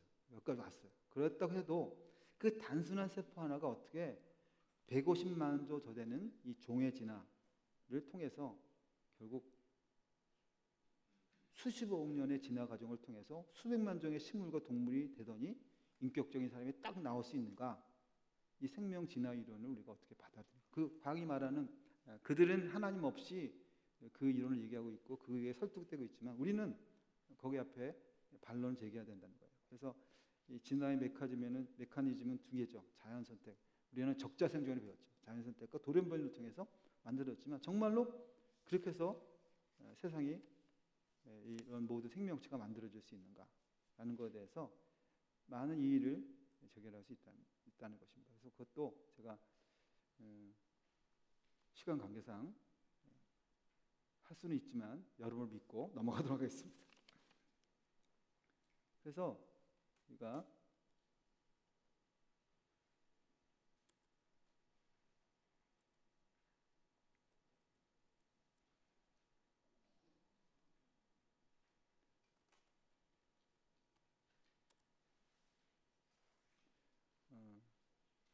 그러면 우리는 지금까지 한 얘기를 한번 정리해 보면 밀러가 사실 나중에 이 이론이 잘못된 거라고 자기가 항복하고 발표했습니다. 그런데도 불구하고 과학의 교과서가 바뀌지 않을 따름이죠. 그리고 밀러가 이렇게 아미노산 합성을 실험했을 때만 해도 세포가 이렇게 복잡한지 몰랐고 세포 안에 DNA가 그렇게 복잡한지 몰랐습니다. 그래서 생명이 어떻게 시작됐는지 설명하기 더 어려워졌다라고 이제 과학은 발표한 거죠. 1953년 이제 91년이잖아요. 그렇다면 이 세상의 과학이 말하는 그 우주 발생이라든가 무기물이 유기물 되고 유기물이 또 생명체가 되어서 인간이 됐다는 것에 답해 우리는 어떻게 왔던 것에 대해서 어느 쪽에서 배워야 되는가라고 할 때 우리는 조심스럽게 창조 이론에 오히려 증거가 있다는 것입니다.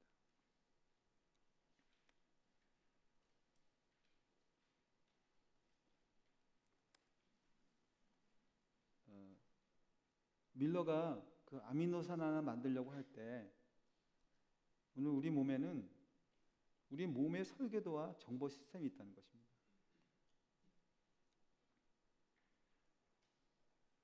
이 몸을 들여다보면요, 몸의 가장 중요한 요소는 사실 75%가 수소입니다. 수소.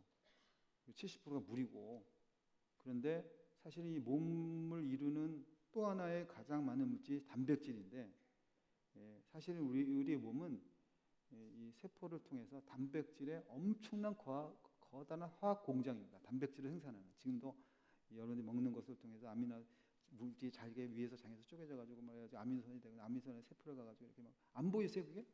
네. 가지고 지금 단백질이 만들어지고 있는 거예요. 근데 문제는 그 세포마다 우리 몸에 한 60 내지 100조 개의 세포가 있는데요. 그 세포 한 개마다 엄청난 30억 쌍의 정보 암호, 제네틱 코드로 배열됐다는 걸 알게 된 거예요. 이 게놈 프로젝트를 통해서. 그래서 그 많은 사람들이 정확히는 4명의 화학자들이 열심히 연구해가지고요. 이 DNA 구조를 연구했더니 그만 여러분 잘 아시는 이중 나선 구조로 되어 있다는 거예요. 이중의 나선 구조로 되어 있다는 거예요. 배우셨죠? 네. 축복합니다. 근데 너무 간단하게 되어 있다는 거예요. 그 안이. 4종류의 염기로 되어 있다는 거예요. 염기. 축복합니다. 염기가 뭐예요? 네. 염기가 뭐냐면 알칼리. 염기가 뭐라고요? 제가 얘기해 줬잖아요. 알칼리. 그래서 수소이온 폐하 7에서 를 넘어가는 것은 알칼리고요.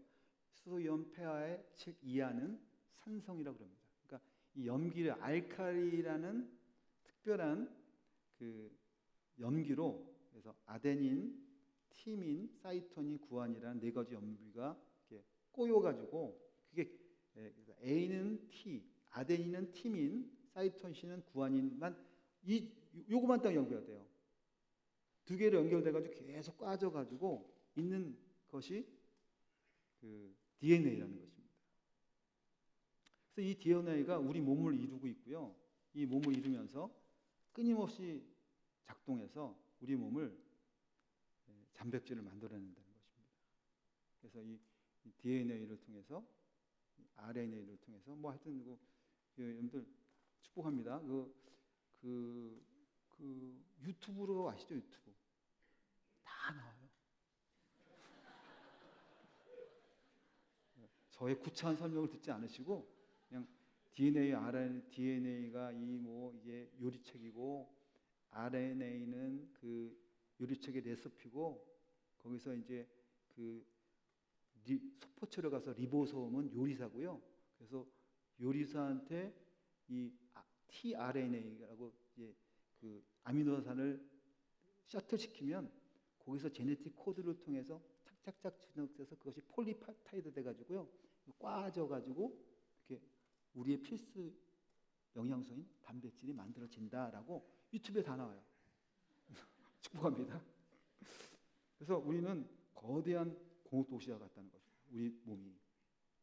우리 몸 안에는 5리터의 피가 있고요. 지금도 심장에서 60kg로 빵 나가오면 10만 kg 넘는 혈관과 모세혈관을 돌아가지고 그 모든 피가 아킬레스건으로 해가지고 우리 이쪽으로 해서 콩팥으로 와가지고 심장에 우리 피의 5분의 1이 있어가지고 이쪽으로 해서 심장으로 올라가서 다시 뻥 튀겨서 돌고 있어요. 피가 돌고 있습니다. 축복합니다. 두루누면 피가 4배로 빨라집니다. 그러니까 피곤한 사람은 두루누워서 피가 돌아야 돼요. 피가 돌아. 이러한 생명체를 누가 만드시고 누가 유지하시고 누가 만드셨는가? 우리는 결국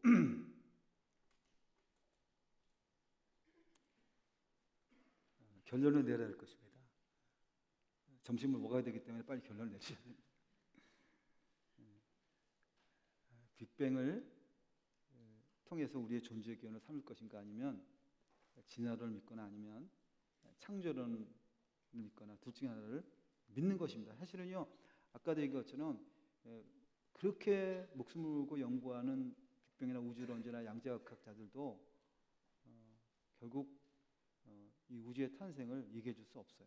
그래서 이제 다중우주론이라든가 그런 양자역학은 촉근 이론으로 가기도 하고 M 이론으로 가기도 하면서 그는 끊임없이 가설면서 그 작은 발견을 통해서 신의 영역을 도전하지만 결국 그들도 나중에는 설명하지 못하는 것이 세상에서 과학이라면 그것으로 내 존재의 근원을 삼을 것인가, 아니면 성경에서 말씀하는 태초에 하나님이 천지를 창조했다라고 하는 히브리인의 하나님이 천지를 창조한 하나님이라고 하는 이 모세의 얘기를 통해서 우리가 우리의 존재의 근원을 삼을 것인가는 양쪽은 다 선택해야 될 거라는 것입니다.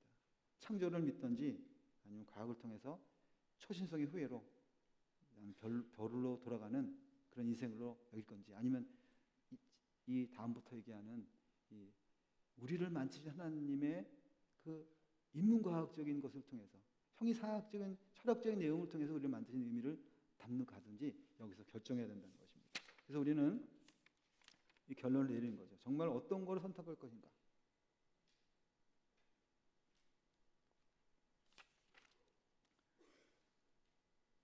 여러분들, 우리 몸이 정자와 난자가 많아서 하나의 세포에서 시작하는 거 아십니까? 혹시 여러분들 정자를 형비육으로 본 사람이 있어요? 태어나서 그런 것도 안 보고 인생을 사십니까? 축복합니다. 그 단아의 세포를 시작해서 40도면 인간이 만들어져 생명의 설계도가 있다는 거죠. 여러분들 10주가 지나면요, 태아가 손톱만 해지면 손톱. 근데 이 손톱만한 태아가요, 모든 게 다 존재해요. 누가 이 일을 했겠습니까?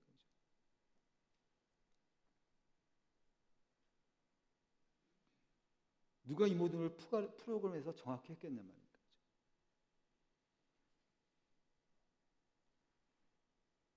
오늘 우리의 근원을 어디다 두는가, 우리가 충분히 이 세상이 말하는 걸 질문해보고 그걸 터뜨리시고요, 생각을 터뜨리시고 우리는 다시 하나님의 창조로 안착되어야 될 것입니다. 여기까지가 창조과학의 하나님이라면, 자연과학자의 하나님이라면, 이제 두 번째 파트가 있어요. 이제 두 번째 파트 버스는 이제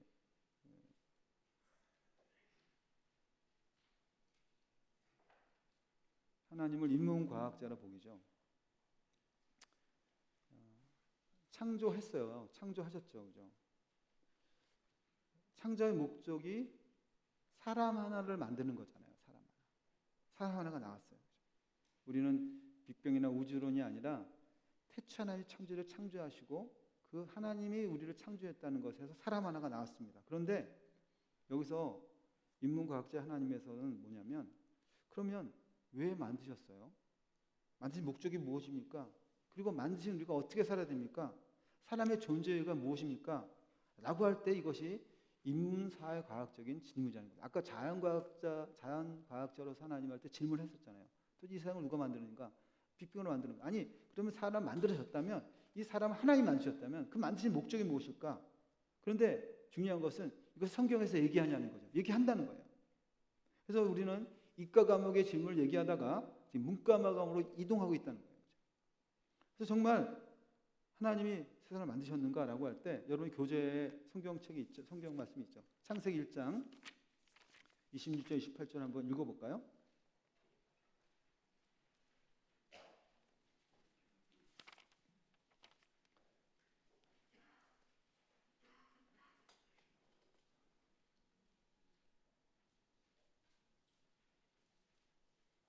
사람이 하나님을 왜 낳으셨는가 할 때, 반드시 목적이 있고 내가 왜 사냐, 사람의 존재가 있는데, 이게 인문사학적인 질문이라는 것입니다. 그래서 성경에는 사람 창조에 X파일이 있다는 것입니다. 그래서 창세기 1장 26절 28절 말씀 교재에 있는 대로 한번 읽어볼까요? 시작.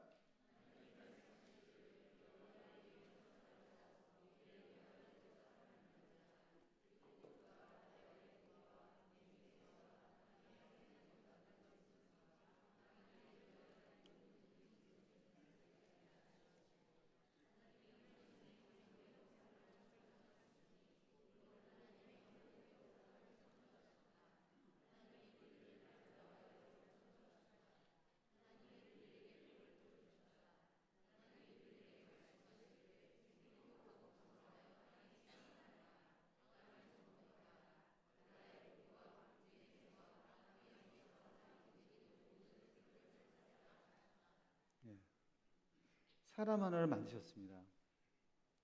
근데 사람 하나를 만드셨는데 사람 하나를 만드신 목적이 있나? 이유가 있나?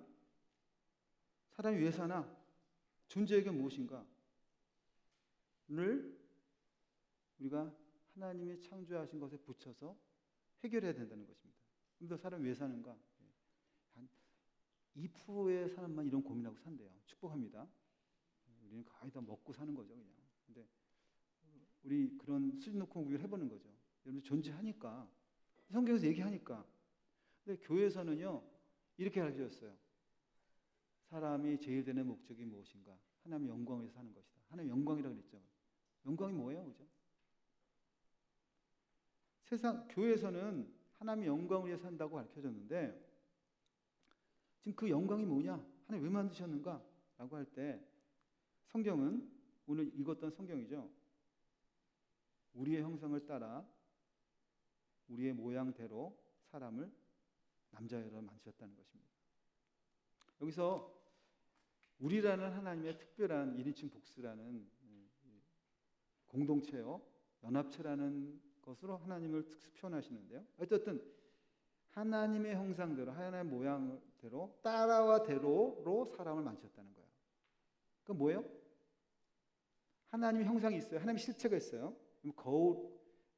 내가 거울 앞에 서면 어느 게 실체예요? 거울이 실체예요? 축복합니다. 내가 실체죠. 그러면 내 실체가 거울 앞에 비춰지죠. 반사되죠. 리플렉트 되죠. 이게 영광이라는 거예요.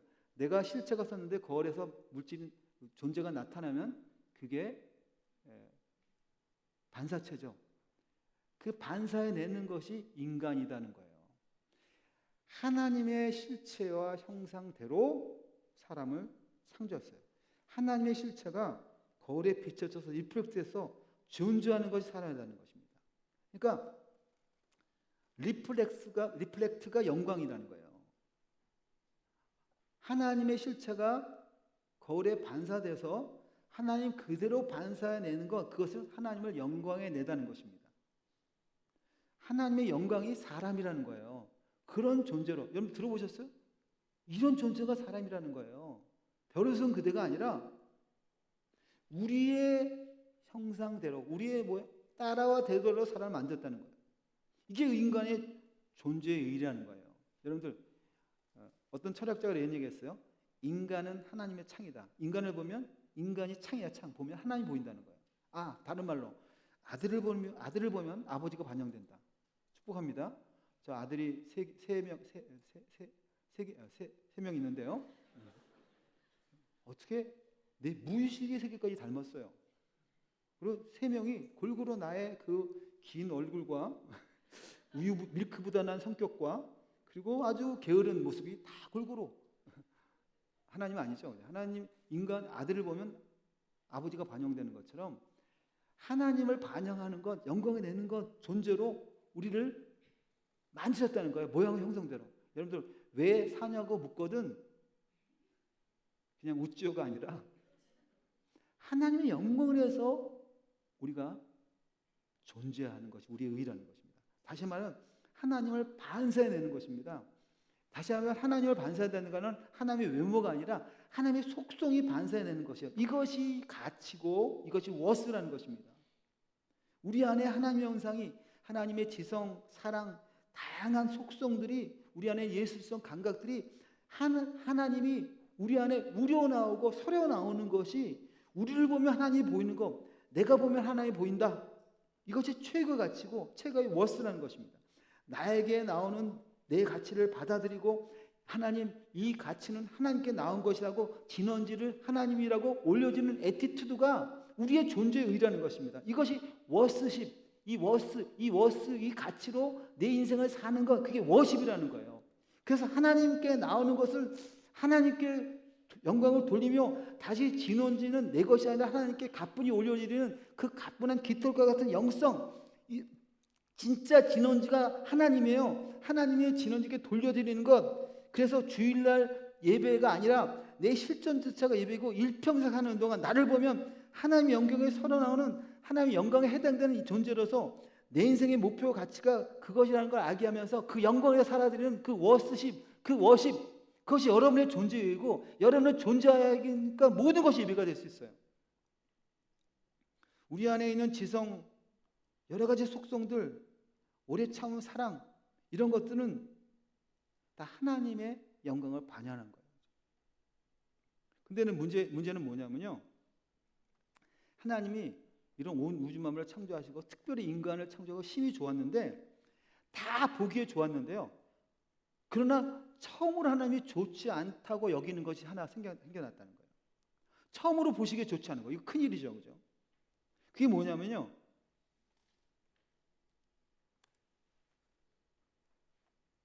아담이었어.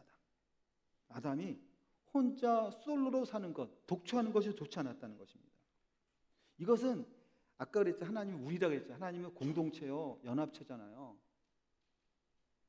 그런데 인간이 아담을 창조했는데 혼자예요, 솔로예요. 독초하는 것이 좋지 않아요. 이건 하나님의 스타일이 아니라는 것입니다.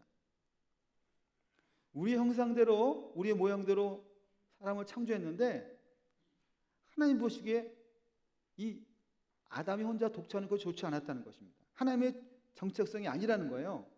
그래서 하나님이 보시기에 좋지 않으셔서 하나님께서 이제 사람 하나로 만족하지 않고, 그것 하나님의 스타일이 아니기 때문에 두 번째 사람을 만드시기로 하신다는 것입니다. 그래서 이 사람 창조의 X파일이 생겨났어요. 그것이 성경에 어디에 묻어 있냐면 2장 18절입니다. 아주 중요한 성경 구절이니까 또 찾아 읽도록 하겠습니다. 하나님께서 지금 사람 하나를 창조하셨는데 사람 하나의 창조가 하나님의 스타일이 아닌 거예요. 하나님의 정체성, 하나님의 영광을 해내지 못하니까 하나님께서 이제 사람 둘을 만들려고 하는데 있어서의 그 창조 파일이 담겨있는 게 2장 18절입니다. 근데 이제 2장 18절을 읽을 때 한 가지 문제점이 있습니다.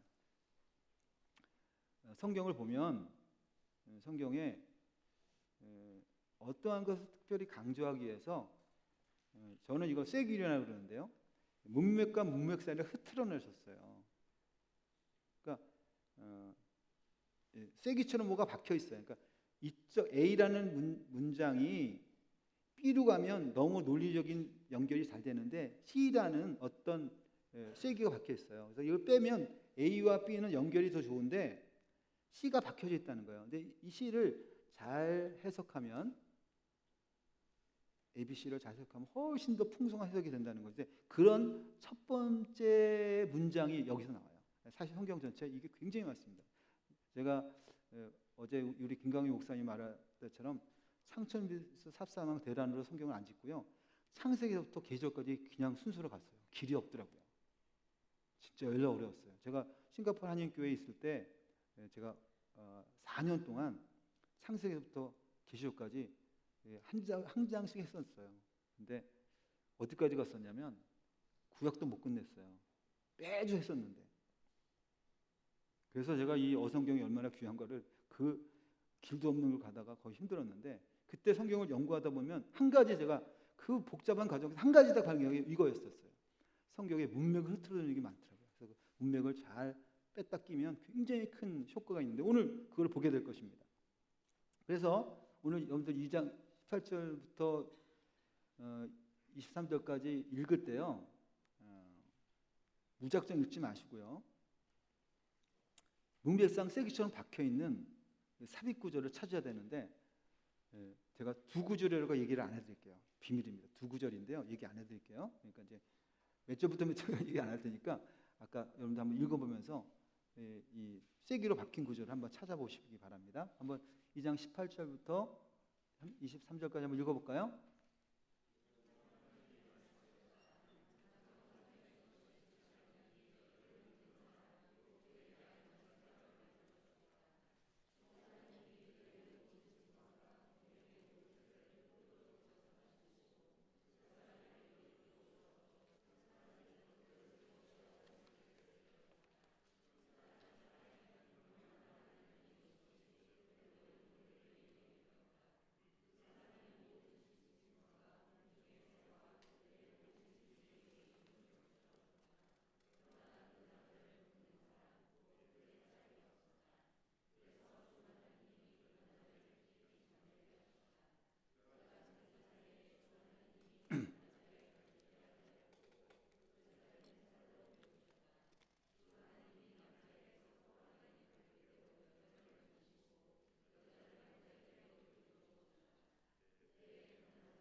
예, 여러분들 그 A 파트와 B 파트로 바로 가야 되는데 C 파트로 중간에 꺼져 있는 두 구조를 발견하셨어요? 네, 네, 네. 어디예요? 예, 축복합니다. 지금 남자가 혼자 있는 것이 좋지 않아서 그 돕는 배필을 만들어야겠다고 해보고 만들지 않으시고 만드는 건 어느 구절로 가요? 22절로 가죠? 그 중간에 뭐가 있었어요? 짐승에 이를 붙여주는 것이 있잖아요. 그러니까 너 독차하는 게 좋지 않으니까 만들어주겠어. 그러놓고는 다소 이상한 일이 벌어져요. 짐승들의 이름을 짓는 얘기가 나온다는 거예요. 근데 이제 성경에서 이름이 굉장히 중요합니다. 이름은 한번 따라해 보세요. 본질 파악 행위. 이름은 본질을 파악하는 행위라는 것입니다. 본질을 구명하는 것입니다.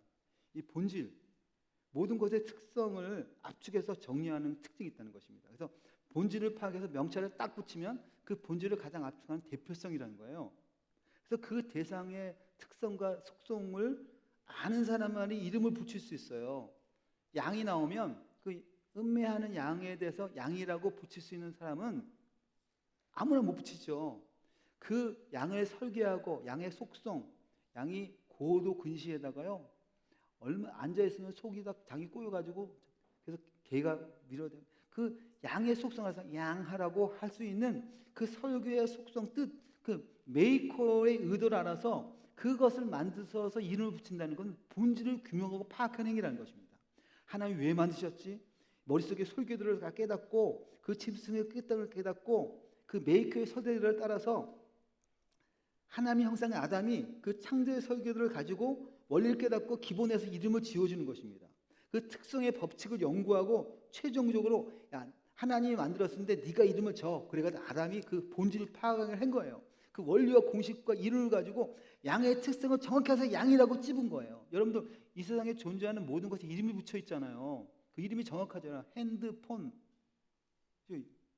손으로 푸는 전화기, 핸드폰. 얼마나 명확해요. 이걸 이름을 줘. 여러분들 그 최근에 물질을 명명하는 최고의 입자가 발견됐어요. 그래서 그게 원래는 가댐 파티클이었었는데요. 출판사가 가댐을 빼고 가스 파티클 해가지고 신의 입자, 힉스 입자가 발견됐는데 그 힉스 입자는 신의 입자를 방불한 뭐 엄청난 입자인데 그 입자가 힉스라는 사람을 통해서 발견했기 때문에 힉스 입자를 했는데 그 가려고 신의 입자예요. 힉스라는 사람이 이름으로 명명했다는 거예요. 그러니까 그 사람이 그 본질을 가장 많이 안 살기 때문에 힉스를 했어요. 근데 사실 힉스 입자를 발견할 수 있는 가장 최초의 가설을 만든 사람이 이소라 박사입니다. 박정희 때 죽었던 사람이죠. 근데 그런 것처럼 이름이라는 것은 본질을 파악하는 사람만이 붙여줄 수 있다는 거예요. 이름을 붙여줬어요. 이름을 준다는 것은 본질을 규명하는 거예요. 그래서 지금 아담이 혼자 솔로 있는데 하나님이 갑자기 지어준다 그래 놓고는 모든 동식물을 이끌어서 그 이름의 본질을 파악하는 일을 했어요. 그러니까 아담이 대단한 인물이죠. 그 본질을 파악하면서 내가 지었는데 네가 이름을 지어라. 그래서 그 본질을 파악하면서 갔는데 본질을 구하면서 이름을 다 지어줬습니다. 그게 지금 삽입절에 있는 거예요. 둘씩 암수를. 근데 하다 보니까 이상하게 결론 지었는데 다 암수야. 짝이 있어. 근데 결국 암수를 본질을 규명하다 보니까 점점 자기가 초라해지는 거야. 아, 내가 독처구나 라고 자기의 독처를 깨달았을 때 하나님께서 잠재우시고요. 아담의 몸에 있는 죄를 꺼내서 하나님께서 제2의 사람을 만드셨어요. 근데 여자를 뭘로 만들었나요? 예? 뼈로 만들었어요. 뼈로. 여자와 남자는 죄공학적에서 달라요. 남자는 흙으로 만들고요. 여자는 뼈로 만들었어요. 제가 이걸 언제 알았냐면요. 저 어렸을 때는 집에 목욕탕이 없어서 꼭 목욕탕을 가요.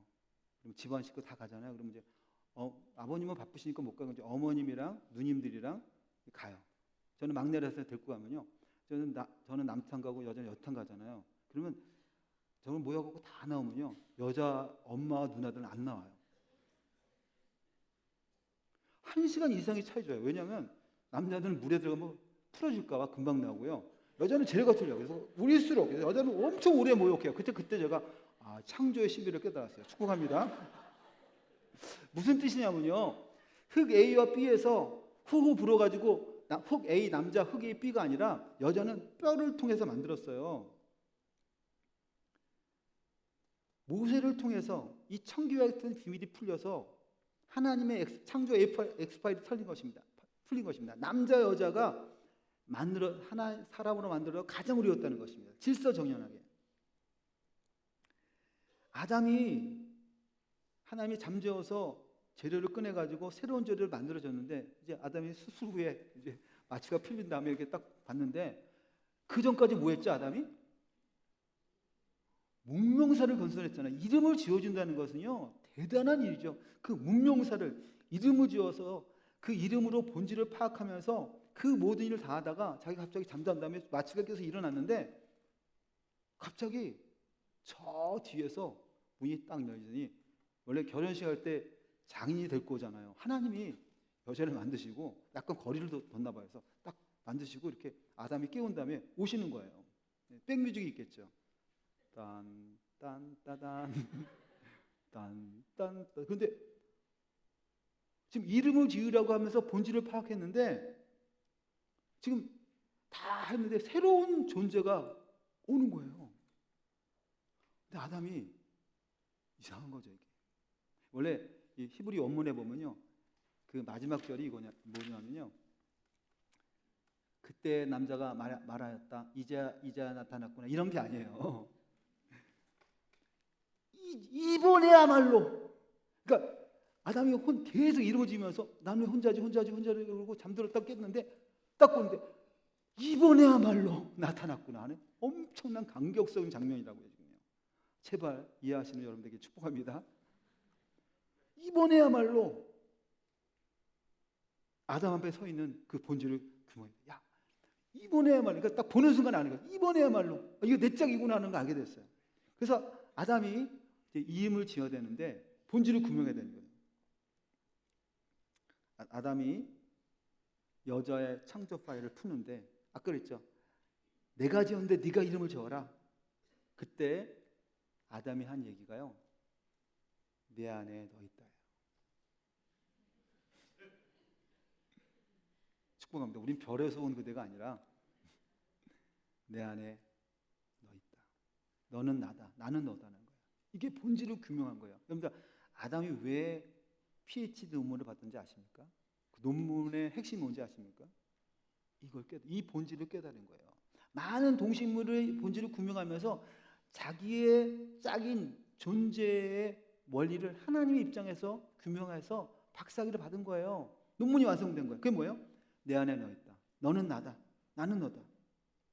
신화가 아니라 가정과 인간의 근본적인 가정이 뭐고 남자 여자가 뭐고 가정이 뭐고 남자가 여자를 왜 사랑해야 되고 여자가 남자를 왜 사랑해야 되는지 그 이유가 그냥 사랑해서 되는 게 아니라 하나님이 그렇게 우리를 만드셨다니까요. 여러분들 에베소에 보면 이런 게 있어요.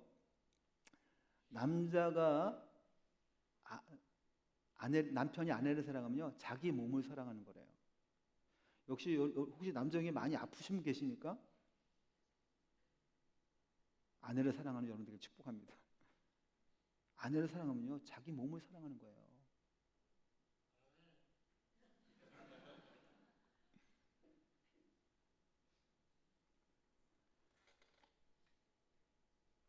모든 것의 뿌리가 여기 있습니다. 이 여인은 내 안에 있었어. 그래서 너는 나야. 하나님이 우리를 만들 때 단독으로 만드시지 아니고요, 사회화로 만드셨어요. 하나님의 커밋이나 공동체잖아요. 창세전에 그리스도 안에서, 사랑 안에서, 창세전에 하나님의 삼위를 유일하게 그릴 수 있는 힌트가 이거예요.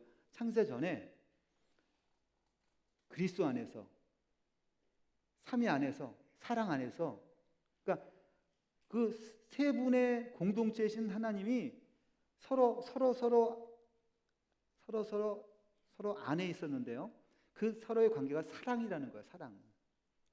그 하나님의 공동체, 성부, 성자, 성령이 서로 사랑하는 그 사랑으로 우리를 만드셔서 창조했다는 거예요. 그래서 그 사랑의 본질을 아담이 깨닫고, 야, 하나님 안에, 성부 안에 성령이 있고 성령 안에 성자가 있고 그리스도 안 서로 안에 있는 그 서로 안에 있는 것으로 서로 서로를 영화롭게 하는 그런 공동체로서 우리를 만드셨구나, 남자 여자를. 그러니까 성부 성자 성령이 서로 서로 사랑하고 서로 그리스도 안에 사랑 안에서 사는 것 같이, 그러면서도 하나인 것 같이 남자 여자도 서로 사랑해서 사랑 안에서 하나가 되는 것. 그래서 히브리어 가장 중요한 게 에하드라는 말이에요. 에하드.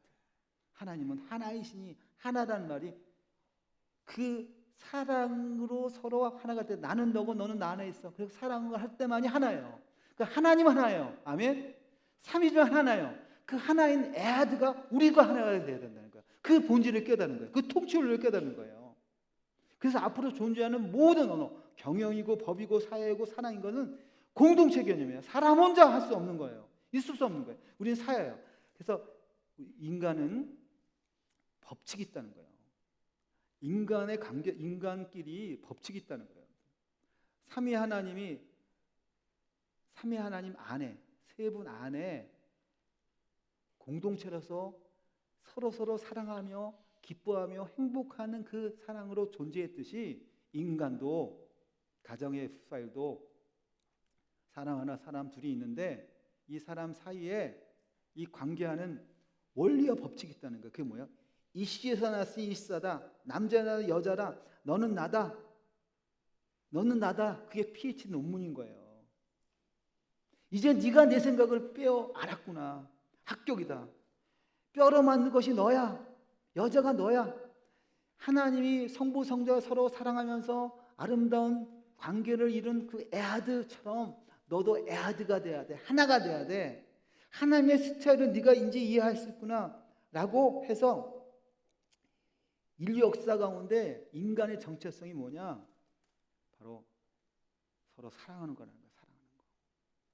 성부 성자 성령이 사랑한 것처럼 하나님의 스타일처럼 단독가 아니라 커뮤니티로 삼위로 존재하셔서 그 삼위가 하나가 된 것처럼 우리도 서로 사랑하는 것. 이것이 하나님의 스타일이고 하나님이라는 것입니다. 그래서 그걸로 창조한 것이 인간이고 그 창조한 것을 아담이 깨닫는 것입니다. 아, 이제 우리는 다른 사람을 사랑하는 거구나. 인간, 우주 만물의 법칙이 있듯이 인간과 인간 사이에도 법칙이 있다는 것입니다. 그 법칙이 뭐냐?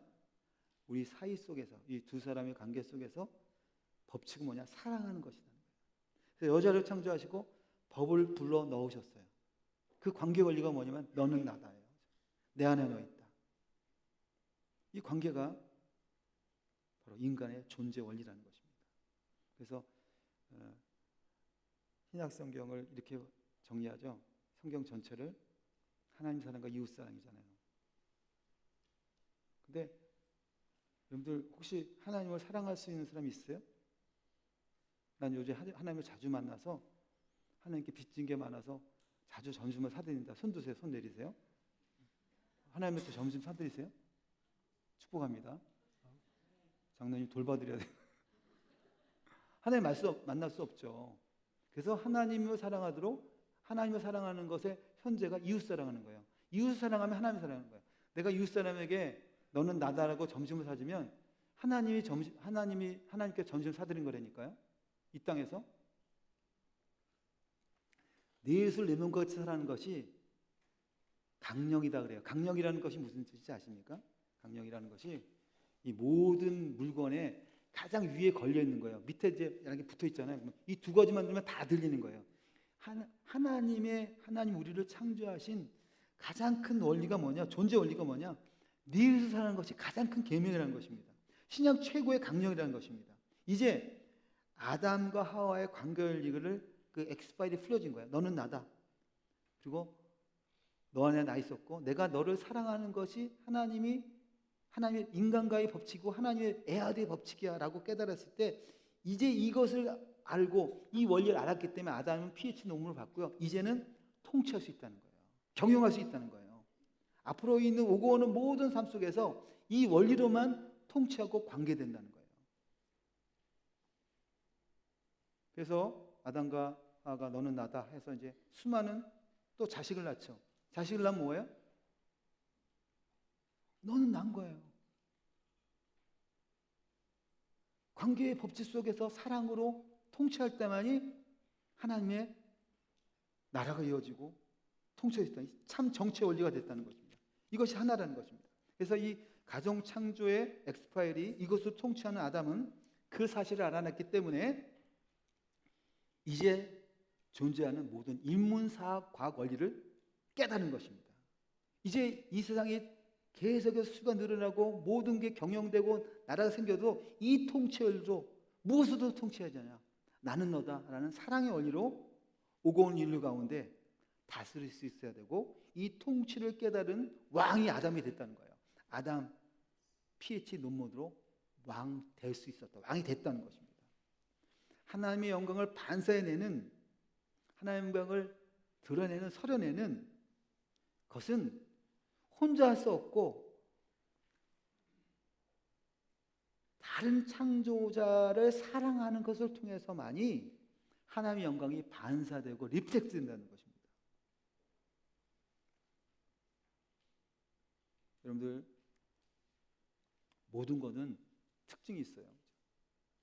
싱가포르 하나님 교회도 특징이 있는 것을 믿습니다. 어떤 특징이 있을까요? 그죠? 축복합니다. 강남도 스타일이 있어요. 그죠? 하나님도 스타일이 있다는 거예요. 혼자 할 수 없다는 것입니다. 창조 원리는 누구도 규정하지 않는 존재가 없어요. 다 규정해요. 다 나는 너예요.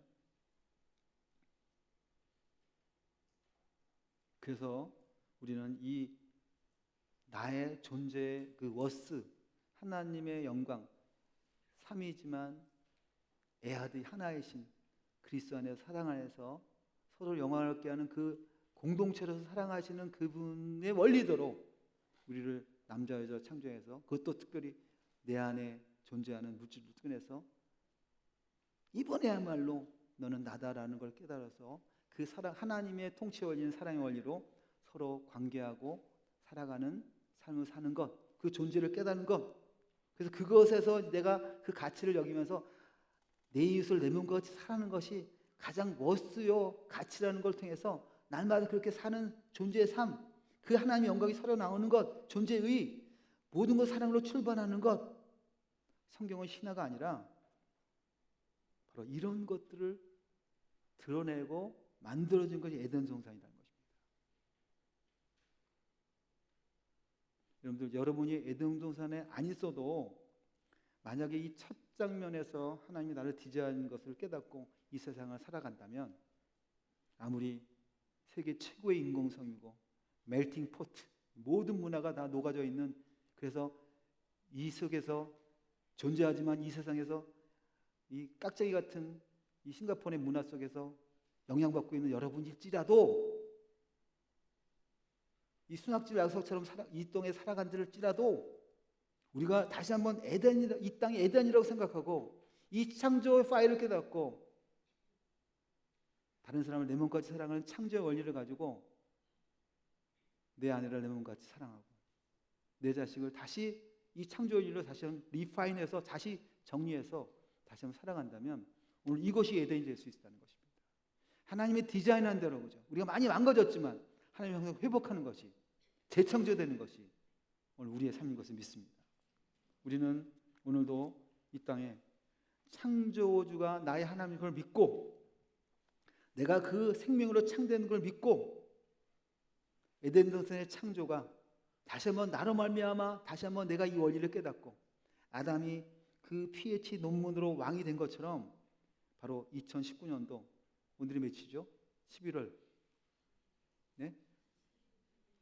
며칠이라고? 16일 이때가 하나님이 다시 한번 태초부터 지금까지 끊임없이 오고 오는 세계 속에서 이 원리를 깨닫고 사는 사람들에게 하나님이 일하시고 우리가 그 하나님이 주신 생명을 유지하고 살 수 있다는 것입니다. 오늘도 하나님께서 이 세상을 창조하셨습니다. 아멘. 그리고 보존하십니다. 아멘. 섭리하십니다. 그리고 통치하십니다. 여기까지 하나님이 창조해 주셨어요. 우리가 그 창조의 피조물 된 에덴동산에서 하나님이 그런 존재로 하나님을 영광내고 반사하는 존재로 창조하신 그 원리를 다시 한번 깨닫고 오늘 그 창조의 본질인 우리를 규명하고 살아간다면 오늘 우리는 싱가포르 하나님교회를 여러분의 가정을 그 엑스파일을 품으로써 그리스도 안에서 하나님 안에서 창조의 에덴을 만들 수 있고 기쁨을 회복을 할 수 있는 그런 하나님의 새로운 피조물로 살아낼 수 있을 것을 믿습니다. 기도하겠습니다.